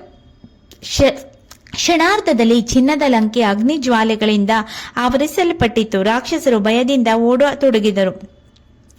ನಂತರ ಹನುಮಂತನು ಸಮುದ್ರದ ನೀರಿನಲ್ಲಿ ತನ್ನ ಬಾಲದ ಬೆಂಕಿಯನ್ನು ಆರಿಸಿಕೊಂಡು ಮತ್ತೊಮ್ಮೆ ಅಶೋಕ್ ಅವನಕ್ಕೆ ಹೋಗಿ ಸೀತಾದೇವಿಗೆ ನಮಸ್ಕರಿಸಿದನು. ಅಮ್ಮ, ನಾನು ಈಗ ಶ್ರೀರಾಮನ ಬಳಿಗೆ ಹೋಗಿ ನಿಮ್ಮ ಸಂದೇಶವನ್ನ ತಿಳಿಸುತ್ತೇನೆ. ಶೀಘ್ರದಲ್ಲೇ ಶ್ರೀರಾಮನು ವಾನರ ಸೇನೆಯೊಂದಿಗೆ ಲಂಕೆಗೆ ಆಗಮಿಸುತ್ತಾರೆ. ಸೀತಾದೇವಿ ಆಶೀರ್ವದಿಸಿದಳು. ಹನುಮಂತ, ಶ್ರೀರಾಮನ ಕಾರ್ಯ ಯಶಸ್ವಿಯಾಗಲಿ. ಹನುಮಂತನು ಜೈ ಶ್ರೀರಾಮ್ ಎಂದು ಘೋಷಿಸಿ ಮಹಾಸಮುದ್ರವನ್ನ ಮತ್ತೆ ಒಂದೇ ಜಿಗಿತದಲ್ಲಿ ದಾಟಿ ಕಿಷ್ಕಿಂಧೆಯತ್ತ ಹೊರಟನು. ಈಗ ಭಾಗ 14. ಇದರಲ್ಲಿ ನಾವು ಹನುಮಂತನಿಂದ ಶ್ರೀರಾಮನಿಗೆ ಸೀತೆಯ ಸಂದೇಶ, ಚೂಡಾಮಣಿ ಪ್ರದಾನ, ಸಮುದ್ರ ತೀರಕ್ಕೆ ವಾನರ ಸೇನೆ ಆಗಮನ, ಶ್ರೀರಾಮನ ಸಮುದ್ರ ಪ್ರಾರ್ಥನೆ ಮತ್ತು ರಾಮಸೇತುವಿನ ನಿರ್ಮಾಣದ ಅದ್ಭುತ ಕಥೆಯನ್ನ ತಿಳ್ಕೊಳ್ಳೋಣ. ಈಗ ಮುಂದಿನ ಭಾಗದಲ್ಲಿ ಮಹಾಸಮುದ್ರವನ್ನ ಒಂದೇ ಜಿಗಿತದಲ್ಲಿ ದಾಟಿದ ಹನುಮಂತನು ಕಿಷ್ಕಿಂಧೆಯ ಸಮೀಪದಲ್ಲಿದ್ದ ವಾನರ ಸೇನೆಯ ಬಳಿ ತಲುಪ್ತಾನೆ. ಅವನ ಮುಖದಲ್ಲಿದ್ದ ಸಂತೋಷವನ್ನ ಕಂಡ ಜಾಂಬವಂತ, ಅಂಗದ ಮತ್ತು ಎಲ್ಲಾ ವಾನರರು ಉತ್ಸಾಹದಿಂದ ಕೇಳಿದ್ರು, ಹನುಮಂತ, ಸೀತಾಮಾತೆಯ ದರ್ಶನವಾಯಿತೆ? ಹನುಮಂತನು ಸಂತೋಷದಿಂದ ಉತ್ತರಿಸಿದನು, ಹೌದು, ಸೀತಾಮಾತೆ ಲಂಕೆಯ ಅಶೋಕವನದಲ್ಲಿದ್ದಾರೆ. ಅವರು ಕ್ಷೇಮವಾಗಿದ್ದಾರೆ. ಈ ಶುಭ ಸುದ್ದಿಯನ್ನು ಕೇಳಿದ ವಾನರ ಸೇನೆ ಜೈ ಶ್ರೀರಾಮ್ ಎಂದು ಘೋಷಿಸಿತು. ನಂತರ ಎಲ್ಲರೂ ಶ್ರೀರಾಮ ಮತ್ತು ಲಕ್ಷ್ಮಣರ ಬಳಿಗೆ ಬಂದರು. ಹನುಮಂತನು ಭಕ್ತಿಯಿಂದ ಶ್ರೀರಾಮನ ಪಾದಗಳಿಗೆ ನಮಸ್ಕರಿಸಿ ಸೀತಾದೇವಿ ಕೊಟ್ಟಿದ್ದ ಚೂಡಾಮಣಿಯನ್ನ ಅವರ ಕೈಗೆ ನೀಡಿದನು. ಚೂಡಾಮಣಿಯನ್ನು ನೋಡಿದ ಕ್ಷಣವೇ ಶ್ರೀರಾಮನ ಕಣ್ಣುಗಳಲ್ಲಿ ಕಣ್ಣೀರು ತುಂಬಿತು. ಹನುಮಂತ, ಸೀತೆ ಹೇಗಿದ್ದಾಳೆ ಎಂದು ಭಾವುಕರಾಗಿ ಕೇಳಿದರು. ಹನುಮಂತನು ವಿನಯದಿಂದ ಉತ್ತರಿಸಿದನು, ಪ್ರಭು, ಸೀತಾಮಾತೆ ನಿಮ್ಮ ಮೇಲಿನ ಅಚಲ ನಂಬಿಕೆಯಿಂದ ಕಾಯುತ್ತಿದ್ದಾರೆ. ಶೀಘ್ರವಾಗಿ ಬಂದು ತಮ್ಮನ್ನು ರಕ್ಷಿಸುವಂತೆ ಅವರು ವಿನಂತಿಸಿದ್ದಾರೆ. ಈ ಮಾತುಗಳನ್ನು ಕೇಳಿದ ಶ್ರೀರಾಮನು ಹನುಮಂತನನ್ನು ಪ್ರೀತಿಯಿಂದ ಅಪ್ಪಿಕೊಂಡು ಹೇಳಿದರು, ಹನುಮಂತ, ನೀನು ಮಾಡಿದ ಸೇವೆಗೆ ಸಮಾನವಾದ ಪ್ರತಿಫಲವನ್ನ ನಾನು ಎಂದಿಗೂ ನೀಡಲಾರೆ. ನಿನ್ನ ಭಕ್ತಿ ಅಮರವಾಗಿರುತ್ತದೆ. ನಂತರ ಸುಗ್ರೀವನು ತನ್ನ ಸಂಪೂರ್ಣ ವಾನರ ಸೇನೆಯನ್ನ ಯುದ್ಧಕ್ಕೆ ಸಜ್ಜುಗೊಳಿಸಿದನು. ಲಕ್ಷಾಂತರ ವಾನರರು ಮತ್ತು ಕರಡಿಗಳ ಸೇನೆ ಶ್ರೀರಾಮನ ನೇತೃತ್ವದಲ್ಲಿ ಲಂಕೆಯತ್ತ ಹೊರಟಿತು. ಕೆಲವು ದಿನಗಳ ಪ್ರಯಾಣದ ನಂತರ ಅವರು ಮಹಾಸಮುದ್ರದ ತೀರವನ್ನ ತಲುಪಿದರು. ಎದುರಿಗೆ ವಿಶಾಲವಾದ ಸಮುದ್ರ, ಆಚೆ ಬಲಿಷ್ಠ ಕೋಟೆಯಂತೆ ನಿಂತಿದ್ದ ಲಂಕೆ. ಆಗ ಶ್ರೀರಾಮನು ಸಮುದ್ರ ದೇವನಿಗೆ 3 ದಿನಗಳ ಕಾಲ ಪ್ರಾರ್ಥನೆ ಸಲ್ಲಿಸಿದನು. ಧರ್ಮದ ಕಾರ್ಯಕ್ಕಾಗಿ ನಮಗೆ ದಾರಿ ನೀಡಿ ಎಂದು ವಿನಂತಿಸಿದರು. ಆದರೆ ಸಮುದ್ರ ದೇವನು ಪ್ರತ್ಯಕ್ಷನಾಗಲಿಲ್ಲ. ಕೊನೆಗೆ ಶ್ರೀರಾಮನು ಕೋಪಗೊಂಡು ತನ್ನ ದಿವ್ಯ ಬಾಣವನ್ನ ಎತ್ತಿದನು. ಧರ್ಮವನ್ನ ನಿರ್ಲಕ್ಷಿಸುವವನಿಗೆ ಶಿಕ್ಷೆ ಅನಿವಾರ್ಯ ಎಂದು ಹೇಳಿ ಬಾಣವನ್ನ ಹಾರಿಸಲು ಸಿದ್ಧರಾದರು. ಅದೇ ಕ್ಷಣದಲ್ಲಿ ಸಮುದ್ರ ದೇವನು ಪ್ರತ್ಯಕ್ಷನಾಗಿ ಕೈಮುಗಿದು ಹೇಳಿದನು, ಪ್ರಭು, ನನ್ನ ಸ್ವಭಾವವೇ ಆಳವಾಗಿರುವುದು. ನಾನು ಒಣಗಲು ಸಾಧ್ಯವಿಲ್ಲ. ಆದರೆ ನಿಮ್ಮ ಸೇನೆ ಸಮುದ್ರವನ್ನ ದಾಟಲು ಒಂದು ಮಾರ್ಗವಿದೆ. ಅವನು ಮುಂದುವರಿಸಿ ಹೇಳಿದನು, ನಿಮ್ಮ ವಾನರ ಸೇನೆಯಲ್ಲಿ ನಳ ಮತ್ತು ನೀಲ ಎಂಬ 2 ಮಹಾನ್ ನಿರ್ಮಾಣ ಪರಿಣಿತರು ಇದ್ದಾರೆ. ಅವರಿಂದ ಸಮುದ್ರದ ಮೇಲೆ ಸೇತುವೆ ನಿರ್ಮಿಸಿ. ಶ್ರೀರಾಮನು ಸಮುದ್ರ ದೇವನ ಮಾತನ್ನ ಒಪ್ಪಿಕೊಂಡರು. ನಂತರ ನಳ ಮತ್ತು ನೀಲನ ನೇತೃತ್ವದಲ್ಲಿ ವಾನರರು ದೊಡ್ಡ ದೊಡ್ಡ ಬಂಡೆಗಳು, ಮರಗಳು ಮತ್ತು ಪರ್ವತದ ಕಲ್ಲುಗಳನ್ನು ತಂದು ಸಮುದ್ರಕ್ಕೆ ಎಸೆಯಲು ಆರಂಭಿಸಿದರು. ಪ್ರತಿಯೊಂದು ಕಲ್ಲಿನ ಮೇಲೆ ಶ್ರೀರಾಮ್ ಎಂದು ಬರೆದಾಗ ಆ ಕಲ್ಲುಗಳು ಸಮುದ್ರದಲ್ಲಿ ಮುಳುಗದೆ ತೇಲತೊಡಗಿದವು. ಸಾವಿರಾರು ವಾನರರ ಪರಿಶ್ರಮದಿಂದ ದಿನದಿಂದ ದಿನಕ್ಕೆ ಅದ್ಭುತವಾದ ರಾಮಸೇತು ನಿರ್ಮಾಣವಾಯಿತು. ಕೊನೆಗೆ ಸಮುದ್ರದ ಮೇಲೆ ಬಲಿಷ್ಠ ಸೇತುವೆ ಸಿದ್ಧವಾಯಿತು. ಶ್ರೀರಾಮ, ಲಕ್ಷ್ಮಣ, ಹನುಮಂತ, ಸುಗ್ರೀವ ಮತ್ತು ಲಕ್ಷಾಂತರ ವಾನರ ಸೇನೆ ಜೈ ಶ್ರೀರಾಮ್ ಎಂಬ ಘೋಷಣೆಯೊಂದಿಗೆ ರಾಮಸೇತುವನ್ನು ದಾಟಿ ಲಂಕೆಯ ಭೂಮಿಗೆ ಕಾಲಿಟ್ಟರು. ಧರ್ಮ ಮತ್ತು ಅಧರ್ಮದ ನಡುವಿನ ಮಹಾಯುದ್ಧ ಆರಂಭವಾಗುವ ಕ್ಷಣ ಸಮೀಪಿಸಿತು. ಈಗ 15ನೇ ಭಾಗ. ಇಲ್ಲಿ ಅಂಗದ ಶಾಂತಿದೂತನ ಪ್ರಯತ್ನ, ವಿಭೀಷಣನ ಶರಣಾಗತಿ, ಯುದ್ಧದ ಆರಂಭ ಮತ್ತು ಲಂಕೆಯಲ್ಲಿ ನಡೆದ ಮೊದಲ ಮಹಾಸಂಗ್ರಾಮದ ರೋಚಕ ಕಥೆಯನ್ನ ತಿಳ್ಕೊಳ್ಳೋಣ. ಶ್ರೀರಾಮಾಯಣದ ಸಂಪೂರ್ಣ ಕಥೆ ಭಾಗ 15.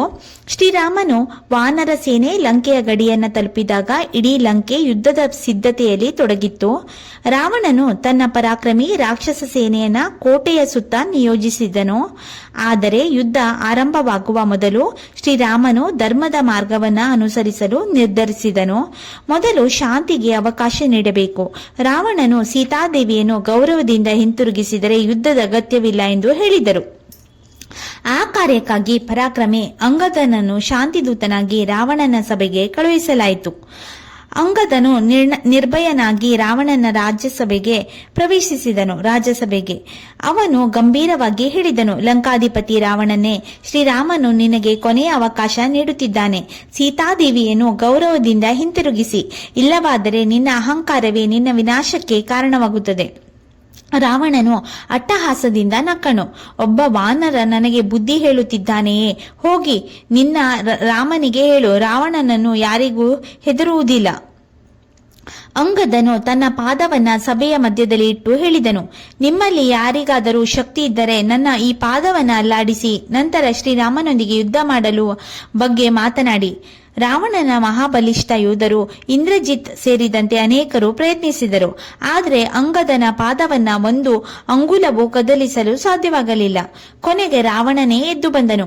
ಅಷ್ಟರಲ್ಲಿ ಅಂಗದನು ತನ್ನ ಪಾದವನ್ನ ಹಿಂದಕ್ಕೆ ತೆಗೆದುಕೊಂಡು ಹೇಳಿದನು, ನನ್ನ ಪಾದ ಹಿಡಿಯುವುದರಿಂದ ನಿನಗೆ ಮೋಕ್ಷ ಸಿಗುವುದಿಲ್ಲ. ಶ್ರೀರಾಮನ ಪಾದ ಹಿಡಿದರೆ ಮಾತ್ರ ನಿನಗೆ ಉದ್ಧಾರವಾಗುತ್ತದೆ ಎಂದು ಹೇಳಿ ಅಲ್ಲಿಂದ ಹಿಂತಿರುಗಿದನು. ಇದೇ ವೇಳೆ ರಾವಣನ ಮೇಲೆ ತಮ್ಮ ವಿಭೀಷಣನು ಮತ್ತೆ ರಾವಣನಿಗೆ ಹಿತವಚನ ಹೇಳಿದನು. ಅಣ್ಣ, ಸೀತಾದೇವಿಯನ್ನು ಹಿಂತಿರುಗಿಸು.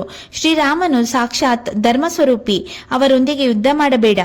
ಆದರೆ ಅಹಂಕಾರದಿಂದ ಕುರುಡನಾಗಿದ್ದ ರಾವಣನು ವಿಭೀಷಣನನ್ನು ಅವಮಾನಿಸಿ ರಾಜ್ಯದಿಂದ ಹೊರಹಾಕಿದ್ದನು. ವಿಭೀಷಣನು ನೇರವಾಗಿ ಶ್ರೀರಾಮನ ಶಿಬಿರಕ್ಕೆ ಬಂದು ಶರಣಾದನು. ಸುಗ್ರೀವನು ಅನುಮಾನದಿಂದ ಹೇಳಿದನು, ಪ್ರಭು, ಇವನು ರಾವಣನ ತಮ್ಮ, ಇವನನ್ನು ನಂಬುವುದೇ ಸರಿ. ಆಗ ಶ್ರೀರಾಮನು ಧರ್ಮದ ಮಹತ್ವವನ್ನ ಸಾರುತ್ತಾ ಹೇಳಿದರು, ಒಮ್ಮೆ ನನ್ನ ಶರಣು ಬಂದವನನ್ನು ನಾನು ಎಂದಿಗೂ ತಿರಸ್ಕರಿಸುವುದಿಲ್ಲ. ಹೀಗೆ ವಿಭೀಷಣನನ್ನು ಪ್ರೀತಿಯಿಂದ ಸ್ವೀಕರಿಸಿ ಮುಂದಿನ ಲಂಕೆಯ ರಾಜನಾಗುವ ಆಶೀರ್ವಾದ ನೀಡಿದನು. ಮರುದಿನ ಶಂಖನಾದ ಮೊಳಗಿತು. ಲಂಕೆಯ ರಣರಂಗದಲ್ಲಿ ವಾನರ ಸೇನೆ ಮತ್ತು ರಾಕ್ಷಸ ಸೇನೆ ಮುಖಾಮುಖಿಯಾದವು. ಹನುಮಂತ, ಅಂಗದ, ನೀಲ, ನಳ, ಜಾಂಬುವಂತ ಮತ್ತು ಸುಗ್ರೀವ ತಮ್ಮ ಪರಾಕ್ರಮದಿಂದ ರಾಕ್ಷಸರನ್ನ ಹಿಮ್ಮೆಟ್ಟಿಸಿದರು. ರಾವಣನ ಸೇನಾಪತಿ ಪ್ರಹಸ್ತ ಸೇರಿದಂತೆ ಅನೇಕ ಬಲಿಷ್ಠ ರಾಕ್ಷಸರು ಯುದ್ಧದಲ್ಲಿ ಸಂಹಾರವಾದರು. ಯುದ್ಧ ದಿನದಿಂದ ದಿನಕ್ಕೆ ಭೀಕರವಾಗುತ್ತಿತ್ತು. ಅಂತಿಮವಾಗಿ ರಾವಣನು ತನ್ನ ಅತ್ಯಂತ ಶಕ್ತಿಶಾಲಿ ಪುತ್ರ ಇಂದ್ರಜಿತ್ ಮೇಘನಾದನನ್ನು ರಣರಂಗಕ್ಕೆ ಕಳುಹಿಸಿದನು. ಮಾಯಾವಿದ್ಯೆಯಲ್ಲಿ ಪರಿಣಿತನಾಗಿದ್ದ ಇಂದ್ರಜಿತ್ ತನ್ನ ಅದೃಶ್ಯ ಶಕ್ತಿಯಿಂದ ಯುದ್ಧ ಆರಂಭಿಸಿದನು. ಅವನು ನಾಗಾಸ್ತ್ರವನ್ನ ಪ್ರಯೋಗಿಸಿ ಶ್ರೀರಾಮ ಮತ್ತು ಲಕ್ಷ್ಮಣರನ್ನು ಸರ್ಪಗಳ ಬಂಧನದಲ್ಲಿ ಸಿಕ್ಕಿಹಾಕಿಸಿದನು. ಇದನ್ನು ಕಂಡ ವಾನರ ಸೇನೆ ದುಃಖದಲ್ಲಿ ಮುಳುಗಿತು. ಆದರೆ ದೇವತೆಗಳ ಆಶೀರ್ವಾದದಿಂದ ಗರುಡ ದೇವರು ಪ್ರತ್ಯಕ್ಷರಾಗಿ ನಾಗಾಸ್ತ್ರದ ಬಂಧನವನ್ನ ಮುರಿದು ಶ್ರೀರಾಮ ಮತ್ತು ಲಕ್ಷ್ಮಣರನ್ನ ಬಿಡುಗಡೆ ಮಾಡಿದರು. ಇದರಿಂದ ವಾನರ ಸೇನೆಗೆ ಮತ್ತೆ ಹೊಸ ಧೈರ್ಯ, ಉತ್ಸಾಹ ತುಂಬಿತು. ಈಗ 16ನೇ ಭಾಗ. ಇದರಲ್ಲಿ ಕುಂಭಕರ್ಣನ ಯುದ್ಧ, ಅವನ ಪರಾಕ್ರಮ, ಶ್ರೀರಾಮನಿಂದ ಕುಂಭಕರ್ಣ ವಧೆ, ಇಂದ್ರಜಿತನ ಅತ್ಯಂತ ಅದ್ಭುತ ಕಥೆಯನ್ನ ತಿಳ್ಕೊಳ್ಳೋಣ. ಇದು ರಾಮಾಯಣದ 16ನೇ ಭಾಗ. ಲಂಕೆಯ ಯುದ್ಧ ದಿನದಿಂದ ದಿನಕ್ಕೆ ಭೀಕರವಾಗುತ್ತಿತ್ತು. ರಾಕ್ಷಸ ಸೇನೆಯು ಅನೇಕ ಮಹಾವೀರರು ಸಂಹಾರವಾಗಿದ್ದರಿಂದ ರಾವಣನು ತೀವ್ರ ಚಿಂತೆಗೆ ಒಳಗಾದನು. ಆಗ ಅವನಿಗೆ ತನ್ನ ಅಣ್ಣ ಕುಂಭಕರ್ಣ ನೆನಪಾದನು. ಕುಂಭಕರ್ಣನು ಬ್ರಹ್ಮನ ವರದಿಂದ 6 ತಿಂಗಳು ನಿದ್ರಿಸಿ ಕೇವಲ 1 ದಿನ ಮಾತ್ರ ಎಚ್ಚರವಾಗುತ್ತಿದ್ದನು. ಆ ಸಮಯದಲ್ಲಿ ಅವನು ಗಾಢ ನಿದ್ರೆಯಲ್ಲಿದ್ದನು. ರಾವಣನ ಆಜ್ಞೆಯಂತೆ ಸಾವಿರಾರು ರಾಕ್ಷಸರು ಡೊಳ್ಳು ಬಾರಿಸಿ ಶಂಖ ಊದಿ ಆನೆಗಳನ್ನು ಓಡಿಸಿ ಪರ್ವತದಷ್ಟು ಆಹಾರವನ್ನು ತಂದುಕೊಟ್ಟು ಕುಂಭಕರ್ಣನನ್ನ ಎಚ್ಚರಗೊಳಿಸಿದರು. ಕೊನೆಗೆ ಕುಂಭಕರ್ಣನು ಎಚ್ಚರಗೊಂಡನು. ಅವನು ರಾವಣನನ್ನು ನೋಡಿ ಕೇಳಿದನು, ಅಣ್ಣ, ನನ್ನನ್ನು ಏಕೆ ಎಬ್ಬಿಸಿದೆ? ರಾವಣನು ನಡೆದ ಎಲ್ಲಾ ಘಟನೆಗಳನ್ನು ವಿವರಿಸಿ ಶ್ರೀರಾಮನ ವಿರುದ್ಧ ಯುದ್ಧ ಮಾಡಲು ವಿನಂತಿಸಿದನು. ಕುಂಭಕರ್ಣನು ಗಂಭೀರನಾಗಿ ಹೇಳಿದನು, ಅಣ್ಣ, ಪರಸ್ತ್ರೀಯನ್ನು ಅಪಹರಿಸುವುದು ದೊಡ್ಡ ತಪ್ಪು. ವಿಭೀಷಣನ ಮಾತನ್ನು ನೀನು ಕೇಳಬೇಕಾಗಿತ್ತು. ಆದರೆ ಅಣ್ಣನ ಮೇಲಿನ ಪ್ರೀತಿಯಿಂದ ಕೊನೆಗೆ ಯುದ್ಧಕ್ಕೆ ಹೋಗಲು ಒಪ್ಪಿಕೊಂಡನು. ಭಾರೀ ಗದೆಯನ್ನು ಹಿಡಿದು ರಣರಂಗಕ್ಕೆ ಬಂದ ಕುಂಭಕರ್ಣನು ಕಂಡು ವಾನರ ಸೇನೆ ಕ್ಷಣಕಾಲ ಭಯಗೊಂಡಿತು. ಅವರು ಸಾವಿರಾರು ವಾನರರನ್ನು ಎತ್ತಿ ಎಸೆದನು. ಕೆಲವರನ್ನ ಹಿಡಿದು ದೂರಕ್ಕೆ ಎಸೆದನು. ರಣರಂಗವೇ ನಡುಗತೊಡಗಿತು. ಹನುಮಂತ, ಅಂಗದ, ನೀಲ ಮತ್ತು ಸುಗ್ರೀವರು ಸೇರಿ ಅವರ ಮೇಲೆ ದಾಳಿ ಮಾಡಿದರು. ಕುಂಭಕರ್ಣನು ಅಚಲವಾಗಿ ನಿಂತನು. ಕೊನೆಗೆ ಶ್ರೀರಾಮನೇ ರಣರಂಗಕ್ಕೆ ಬಂದನು. ಮೊದಲು ಅವರು ಅನೇಕ ಬಾಣಗಳಿಂದ ಕುಂಭಕರ್ಣನ ಗದೆಯನ್ನು ಕೆಳಗೆ ಬೀಳಿಸಿದರು. ನಂತರ ಅವನ 2 ಕೈಗಳನ್ನ ಕಡಿದು ಹಾಕಿದರು. ಆದರೆ ಕುಂಭಕರ್ಣನು ನಿಲ್ಲಲಿಲ್ಲ. ತನ್ನ ಕಾಲುಗಳಿಂದಲೇ ಮುಂದೆ ಸಾಗಿಸತೊಡಗಿದನು. ಅಂತಿಮವಾಗಿ ಶ್ರೀರಾಮನು ದಿವ್ಯ ಇಂದ್ರಾಸ್ತ್ರವನ್ನ ಪ್ರಯೋಗಿಸಿದರು. ಈ ಬಾಣ ಕುಂಭಕರ್ಣನ ಕುತ್ತಿಗೆಯನ್ನು ಭೇದಿಸಿ ಅವನ ತಲೆಯನ್ನು ದೇಹದಿಂದ ಬೇರ್ಪಡಿಸಿತು. ಕುಂಭಕರ್ಣನು ನೆಲಕ್ಕುರುಳಿದಂತೆ ಇಡೀ ಲಂಕೆ ನಡುಗಿತು. ಈ ಸುದ್ದಿ ಕೇಳಿದ ರಾವಣನು ದುಃಖ ಮತ್ತು ಕೋಪದಿಂದ ಕಣ್ಣೀರು ಹಾಕಿದನು. ನಂತರ ರಾವಣನ ಪರಾಕ್ರಮಿ ಪುತ್ರ ಇಂದ್ರಜಿತ್ ಮತ್ತೆ ಯುದ್ಧಕ್ಕೆ ಬಂದನು. ಅವನು ನಿಕುಂಬಿಲೆಯಲ್ಲಿ ವಿಶೇಷ ಯಜ್ಞವನ್ನ ನಡೆಸುತ್ತಿದ್ದನು. ಆ ಯಜ್ಞ ಪೂರ್ಣಗೊಂಡರೆ ಅವನನ್ನು ಯಾರೂ ಸೋಲಿಸಲಾಗುವುದಿಲ್ಲ. ಈ ವಿಷಯವನ್ನ ವಿಭೀಷಣನು ಶ್ರೀರಾಮನಿಗೆ ತಿಳಿಸಿದನು. ತಕ್ಷಣವೇ ಲಕ್ಷ್ಮಣ ಮತ್ತು ಹನುಮಂತ ಮತ್ತು ವಿಭೀಷಣರು ನಿಕುಂಬಿಲೆಯತ್ತ ಹೊರಟರು. ಅವರು ಯಜ್ಞವನ್ನ ಭಂಗಪಡಿಸಿದರು. ಇದರಿಂದ ಕ್ರೋಧಗೊಂಡ ಇಂದ್ರಜಿತ್ ಭೀಕರ ಯುದ್ಧ ಆರಂಭಿಸಿದನು. ಇಬ್ಬರ ಮಧ್ಯೆ ನಡೆದ ಯುದ್ಧ ಹಲವು ಗಂಟೆಗಳ ಕಾಲ ಮುಂದುವರಿಯಿತು. ಕೊನೆಗೆ ಲಕ್ಷ್ಮಣನು ಶ್ರೀರಾಮನನ್ನು ಸ್ಮರಿಸಿ ತನ್ನ ದಿವ್ಯ ಬಾಣವನ್ನ ಹಾರಿಸಿದನು. ಆ ಬಾಣ ಇಂದ್ರಜಿತ್ತಿನ ಎದೆಯನ್ನ ಭೇದಿಸಿತು. ಇಂದ್ರಜಿತ್ ನೆಲಕ್ಕುರುಳಿದನು. ಮರುಕ್ಷಣದಲ್ಲಿ ಅವನು ಶ್ರೀರಾಮ ಮತ್ತು ಲಕ್ಷ್ಮಣರ ಪರಾಕ್ರಮವನ್ನು ಮನಸ್ಸಿನಲ್ಲಿ ಒಪ್ಪಿಕೊಂಡನು. ಮರಣದ ಕ್ಷಣದಲ್ಲಿ ಅವನು ಶ್ರೀರಾಮ ಮತ್ತು ಲಕ್ಷ್ಮಣರ ಪರಾಕ್ರಮವನ್ನ ಮನಸ್ಸಿನಲ್ಲಿ ಒಪ್ಪಿಕೊಂಡನು. ಇಂದ್ರಜಿತ್ ಮರಣದ ನಂತರ ರಾವಣನಿಗೆ ತಲುಪುತ್ತಿದ್ದಂತೆ ಅವನು ದುಃಖದಿಂದ ಕುಸಿದು ಬಿಟ್ಟನು.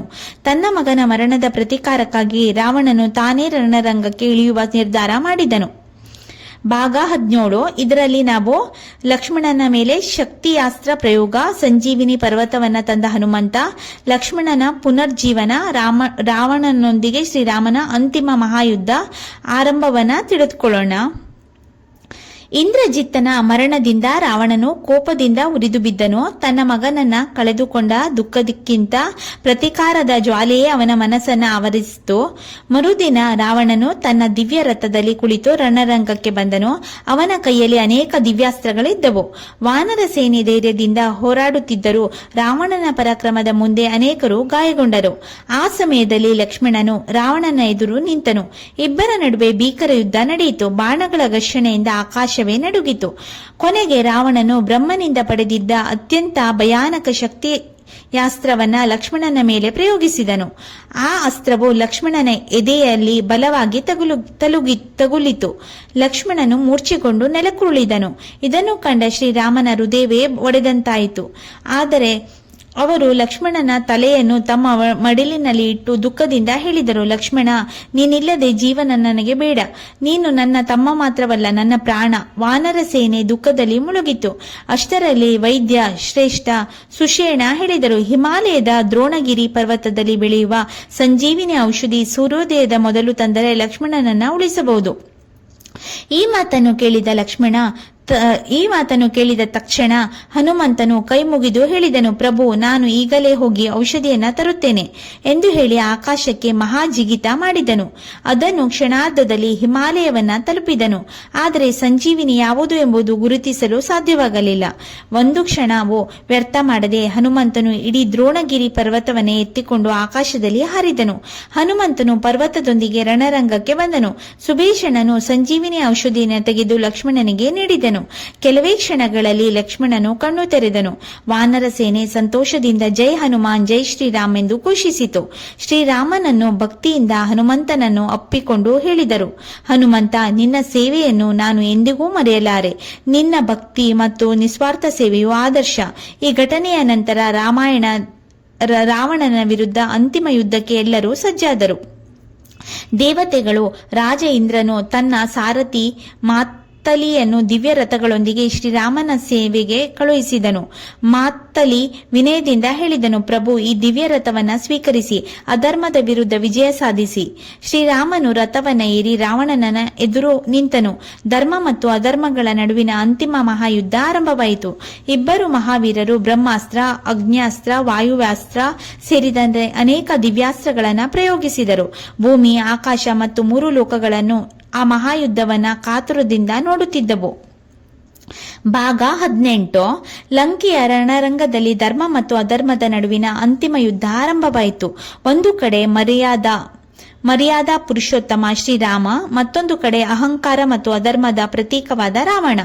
ಇಬ್ಬರು ತಮ್ಮ ದಿವ್ಯಾಸ್ತ್ರಗಳನ್ನ ಪ್ರಯೋಗಿಸುತ್ತಾ ಭೀಕರವಾಗಿ ಹೋರಾಡಿದರು. ಆಕಾಶದಲ್ಲಿ ಬಾಣಗಳು, ಘರ್ಷಣೆಯಿಂದ ಅಗ್ನಿಕಿಡಿಗಳು ಚಿಮ್ಮುತ್ತಿದ್ದವು. ದೇವತೆಗಳು, ಋಷಿಮುನಿಗಳು, ಗಂಧರ್ವರು ಈ ಮಹಾಯುದ್ಧವನ್ನ ಕಾತುರದಿಂದ ವೀಕ್ಷಿಸುತ್ತಿದ್ದರು. ರಾವಣನು ಒಂದರ ಹಿಂದೆ ಒಂದಂತೆ ಭಯಂಕರ ಅಸ್ತ್ರಗಳನ್ನ ಪ್ರಯೋಗಿಸಿದನು. ಆದರೆ ಶ್ರೀರಾಮನು ತನ್ನ ಶೌರ್ಯ ಮತ್ತು ದಿವ್ಯಾಸ್ತ್ರಗಳಿಂದ ಅವೆಲ್ಲವನ್ನ ನಿಷ್ಪ್ರಯೋಜನ ಮಾಡಿದನು. ಯುದ್ಧ ಹಲವು ಗಂಟೆಗಳ ಕಾಲ ಮುಂದುವರಿಯಿತು. ಆಗ ರಾವಣನ ರಹಸ್ಯವನ್ನ ತಿಳಿದಿದ್ದ ವಿಭೀಷಣನು ಶ್ರೀರಾಮನಿಗೆ ಹೇಳಿದನು, ಪ್ರಭು, ರಾವಣನ ಎದೆಯಲ್ಲಿರುವ ಅಮೃತದ ಪ್ರಭಾವದಿಂದ ಅವನು ಮತ್ತೆ ಮತ್ತೆ ಶಕ್ತಿಯನ್ನ ಪಡೆಯುತ್ತಿದ್ದಾನೆ. ಬ್ರಹ್ಮದೇವರಿಂದ ದೊರೆತ ದಿವ್ಯಾಸ್ತ್ರದಿಂದ ಅವನ ಸಂಹಾರ ಸಾಧ್ಯ. ಅದನ್ನು ಕೇಳಿದ ಶ್ರೀರಾಮನು ಮನಸ್ಸಿನಲ್ಲಿ ಮಹಾದೇವರು, ಬ್ರಹ್ಮದೇವರು ಮತ್ತು ಮಹಾವಿಷ್ಣುವನ್ನ ಸ್ಮರಿಸಿದರು. ನಂತರ ಬ್ರಹ್ಮಾಸ್ತ್ರವನ್ನ ತನ್ನ ಬಿಲ್ಲಿಗೆ ಜೋಡಿಸಿ ಪ್ರಾರ್ಥಿಸಿದರು. ಈ ಯುದ್ಧ ಧರ್ಮದ ವಿಜಯಕ್ಕಾಗಿ, ಅಧರ್ಮದ ಅಂತ್ಯವಾಗಲಿ ಎಂದು ಹೇಳಿ ಬಾಣವನ್ನ ಹಾರಿಸಿದರು. ಈ ದಿವ್ಯ ಬಾಣವು ಮಿಂಚಿನ ವೇಗದಲ್ಲಿ ಹೋಗಿ ರಾವಣನ ಎದೆಯನ್ನು ಭೇದಿಸಿತು. ರಾವಣನು ನೆಲಕ್ಕುರುಳಿದನು. ಅವನ ಮರಣದೊಂದಿಗೆ ಲಂಕೆಯಲ್ಲಿ ಅಧರ್ಮ ಅಂತ್ಯವಾಯಿತು. ದೇವತೆಗಳು ಆಕಾಶದಿಂದ ಪುಷ್ಪವೃಷ್ಟಿ ಮಾಡಿದರು. ಜೈ ಶ್ರೀರಾಮ್, ಧರ್ಮಕ್ಕೆ ಜಯ ಎಂಬ ಘೋಷಣೆ 3 ಲೋಕಗಳಲ್ಲೂ ಮೊಳಗಿತು. ನಂತರ ಶ್ರೀರಾಮನು ವಿಭೀಷಣನಿಗೆ ಲಂಕೆಯ ರಾಜನಾಗಿ ಪಟ್ಟಾಭಿಷೇಕ ಮಾಡಿಸಿದನು. ಅದಾದ ಬಳಿಕ ಹನುಮಂತನು ಅಶೋಕವನಕ್ಕೆ ತೆರಳಿ ಸೀತಾದೇವಿಗೆ ವಿಜಯದ ಸುದ್ದಿಯನ್ನ ತಿಳಿಸಿದನು. ಸೀತಾದೇವಿ ಸಂತೋಷದಿಂದ ಕಣ್ಣೀರಿಟ್ಟು ಶ್ರೀರಾಮನ ಬಳಿಗೆ ಬಂದಳು. ಲೋಕದ ಮುಂದೆ ತನ್ನ ಪಾವಿತ್ರ್ಯವನ್ನ ತೋರಿಸಲು ಸೀತಾದೇವಿ ಅಗ್ನಿ ಪರೀಕ್ಷೆಗೆ ಸಮ್ಮತಿಸಿದಳು. ಅಗ್ನಿದೇವನು ಸೀತಾದೇವಿಯನ್ನು ಯಾವುದೇ ಹಾನಿ ಇಲ್ಲದೆ ಹೊರತಂದು ಅವರ ಪಾವಿತ್ರ್ಯವನ್ನ ಜಗತ್ತಿಗೆ ಘೋಷಿಸಿದನು. ನಂತರ ಶ್ರೀರಾಮನು ಸೀತಾದೇವಿಯನ್ನು ಗೌರವದಿಂದ ಸ್ವೀಕರಿಸಿದರು. 14 ವರ್ಷಗಳ ವನವಾಸ ಪೂರ್ಣಗೊಂಡಿದ್ದರಿಂದ ಎಲ್ಲರೂ ಪುಷ್ಪಕ ವಿಮಾನದಲ್ಲಿ ಅಯೋಧ್ಯೆಯತ್ತ ಪ್ರಯಾಣ ಬೆಳೆಸಿದರು. ಮಾರ್ಗ ಮಧ್ಯೆ ಭಾರದ್ವಾಜ ಮಹರ್ಷಿಗಳನ್ನ ಭೇಟಿಯಾಗಿ ಆಶೀರ್ವಾದ ಪಡೆದರು. ಅಯೋಧ್ಯೆಯಲ್ಲಿ ಭರತನು ಪ್ರತಿ ದಿನದಂತೆ ಶ್ರೀರಾಮನ ಪಾದುಕೆಯನ್ನ ಪೂಜಿಸುತ್ತಿದ್ದನು. ಶ್ರೀರಾಮನು ಮರಳುತ್ತಿರುವ ಸುದ್ದಿ ತಿಳಿದ ತಕ್ಷಣ ಇಡೀ ಅಯೋಧ್ಯೆ ಹಬ್ಬದ ಸಂದರ್ಭದಲ್ಲಿ ಮುಳುಗಿತು. ಹನುಮಂತನು ಮೊದಲು ಹೋಗಿ ಭರತನಿಗೆ ಶುಭ ಸುದ್ದಿ ತಿಳಿಸಿದನು. ಭರತನು ಸಂತೋಷದಿಂದ ಓಡಿ ಬಂದು ಶ್ರೀರಾಮನ ಪಾದಗಳಿಗೆ ನಮಸ್ಕರಿಸಿದನು. ಶ್ರೀರಾಮ, ಸೀತಾದೇವಿ ಮತ್ತು ಲಕ್ಷ್ಮಣರನ್ನು ಅಯೋಧ್ಯೆಯ ಜನರು ಕಣ್ಣೀರಿನ ಸ್ವಾಗತದೊಂದಿಗೆ ಬರಮಾಡಿಕೊಂಡರು. ನಂತರ ಗುರು ವಸಿಷ್ಠರ ಸಮ್ಮುಖದಲ್ಲಿ ಶ್ರೀರಾಮನ ಪಟ್ಟಾಭಿಷೇಕ ವೈಭವದಿಂದ ನೆರವೇರಿತು. ಈ ಮಹೋತ್ಸವವನ್ನ ರಾಮ ಪಟ್ಟಾಭಿಷೇಕ ಎಂದು ಕರೆಯಲಾಯಿತು. ಶ್ರೀರಾಮನ ಆಡಳಿತದಲ್ಲಿ ಅಯೋಧ್ಯೆ ಧರ್ಮ, ನ್ಯಾಯ, ಸಮೃದ್ಧಿ ಮತ್ತು ಸುಖದಿಂದ ಕಂಗೊಳಿಸಿತು. ಈ ರಾಜ್ಯವನ್ನ ಜನರು ರಾಮರಾಜ್ಯ ಎಂದು ಕರೆದರು. ಈ ರಾಮಾಯಣ ನಮಗೆ ಕಲಿಸುವ ಜೀವನದ ಪಾಠಗಳೆಂದರೆ ಧರ್ಮ ಯಾವಾಗಲೂ ಅಧರ್ಮದ ಮೇಲೆ ಜಯ ಸಾಧಿಸುತ್ತದೆ. ಸತ್ಯ ಮತ್ತು ತಾಳ್ಮೆಯ ಮಾರ್ಗವು ಕೊನೆಯಲ್ಲಿ ವಿಜಯವನ್ನ ತರುತ್ತದೆ. ಪೋಷಕರ ಮಾತನ್ನ ಪಾಲಿಸುವುದು ಮಹಾಧರ್ಮ. ನಿಸ್ವಾರ್ಥ ಭಕ್ತಿ ಮತ್ತು ಸೇವೆಗೆ ಹನುಮಂತನೇ ಶ್ರೇಷ್ಠ ಆದರ್ಶ. ಅಹಂಕಾರ ಎಷ್ಟೇ ದೊಡ್ಡದಾದರೂ ಅದರ ಅಂತ್ಯ ನಿಶ್ಚಿತ. ಜೈ ಶ್ರೀರಾಮ್, ಜೈ ಸೀತಾರಾಮ್, ಜೈ ಹನುಮಾನ್. ಈ ಪವಿತ್ರ ಕಥೆಯನ್ನ ಭಕ್ತಿಯಿಂದ ಕೇಳಿದ ಎಲ್ಲರಿಗೂ ಸೀತಾರಾಮಚಂದ್ರರ ಕೃಪೆ ಸದಾ ಇರಲಿ. ಈ ಕತೆ ನಿಮ್ಗೇನಾದ್ರೂ ಇಷ್ಟ ಆದರೆ ಪ್ಲೀಸ್ ಲೈಕ್ ಮಾಡಿ, ಶೇರ್ ಮಾಡಿ, ಸಬ್ಸ್ಕ್ರೈಬ್ ಮಾಡೋದನ್ನ ದಯವಿಟ್ಟು ಮರಿಬೇಡಿ. Thank you.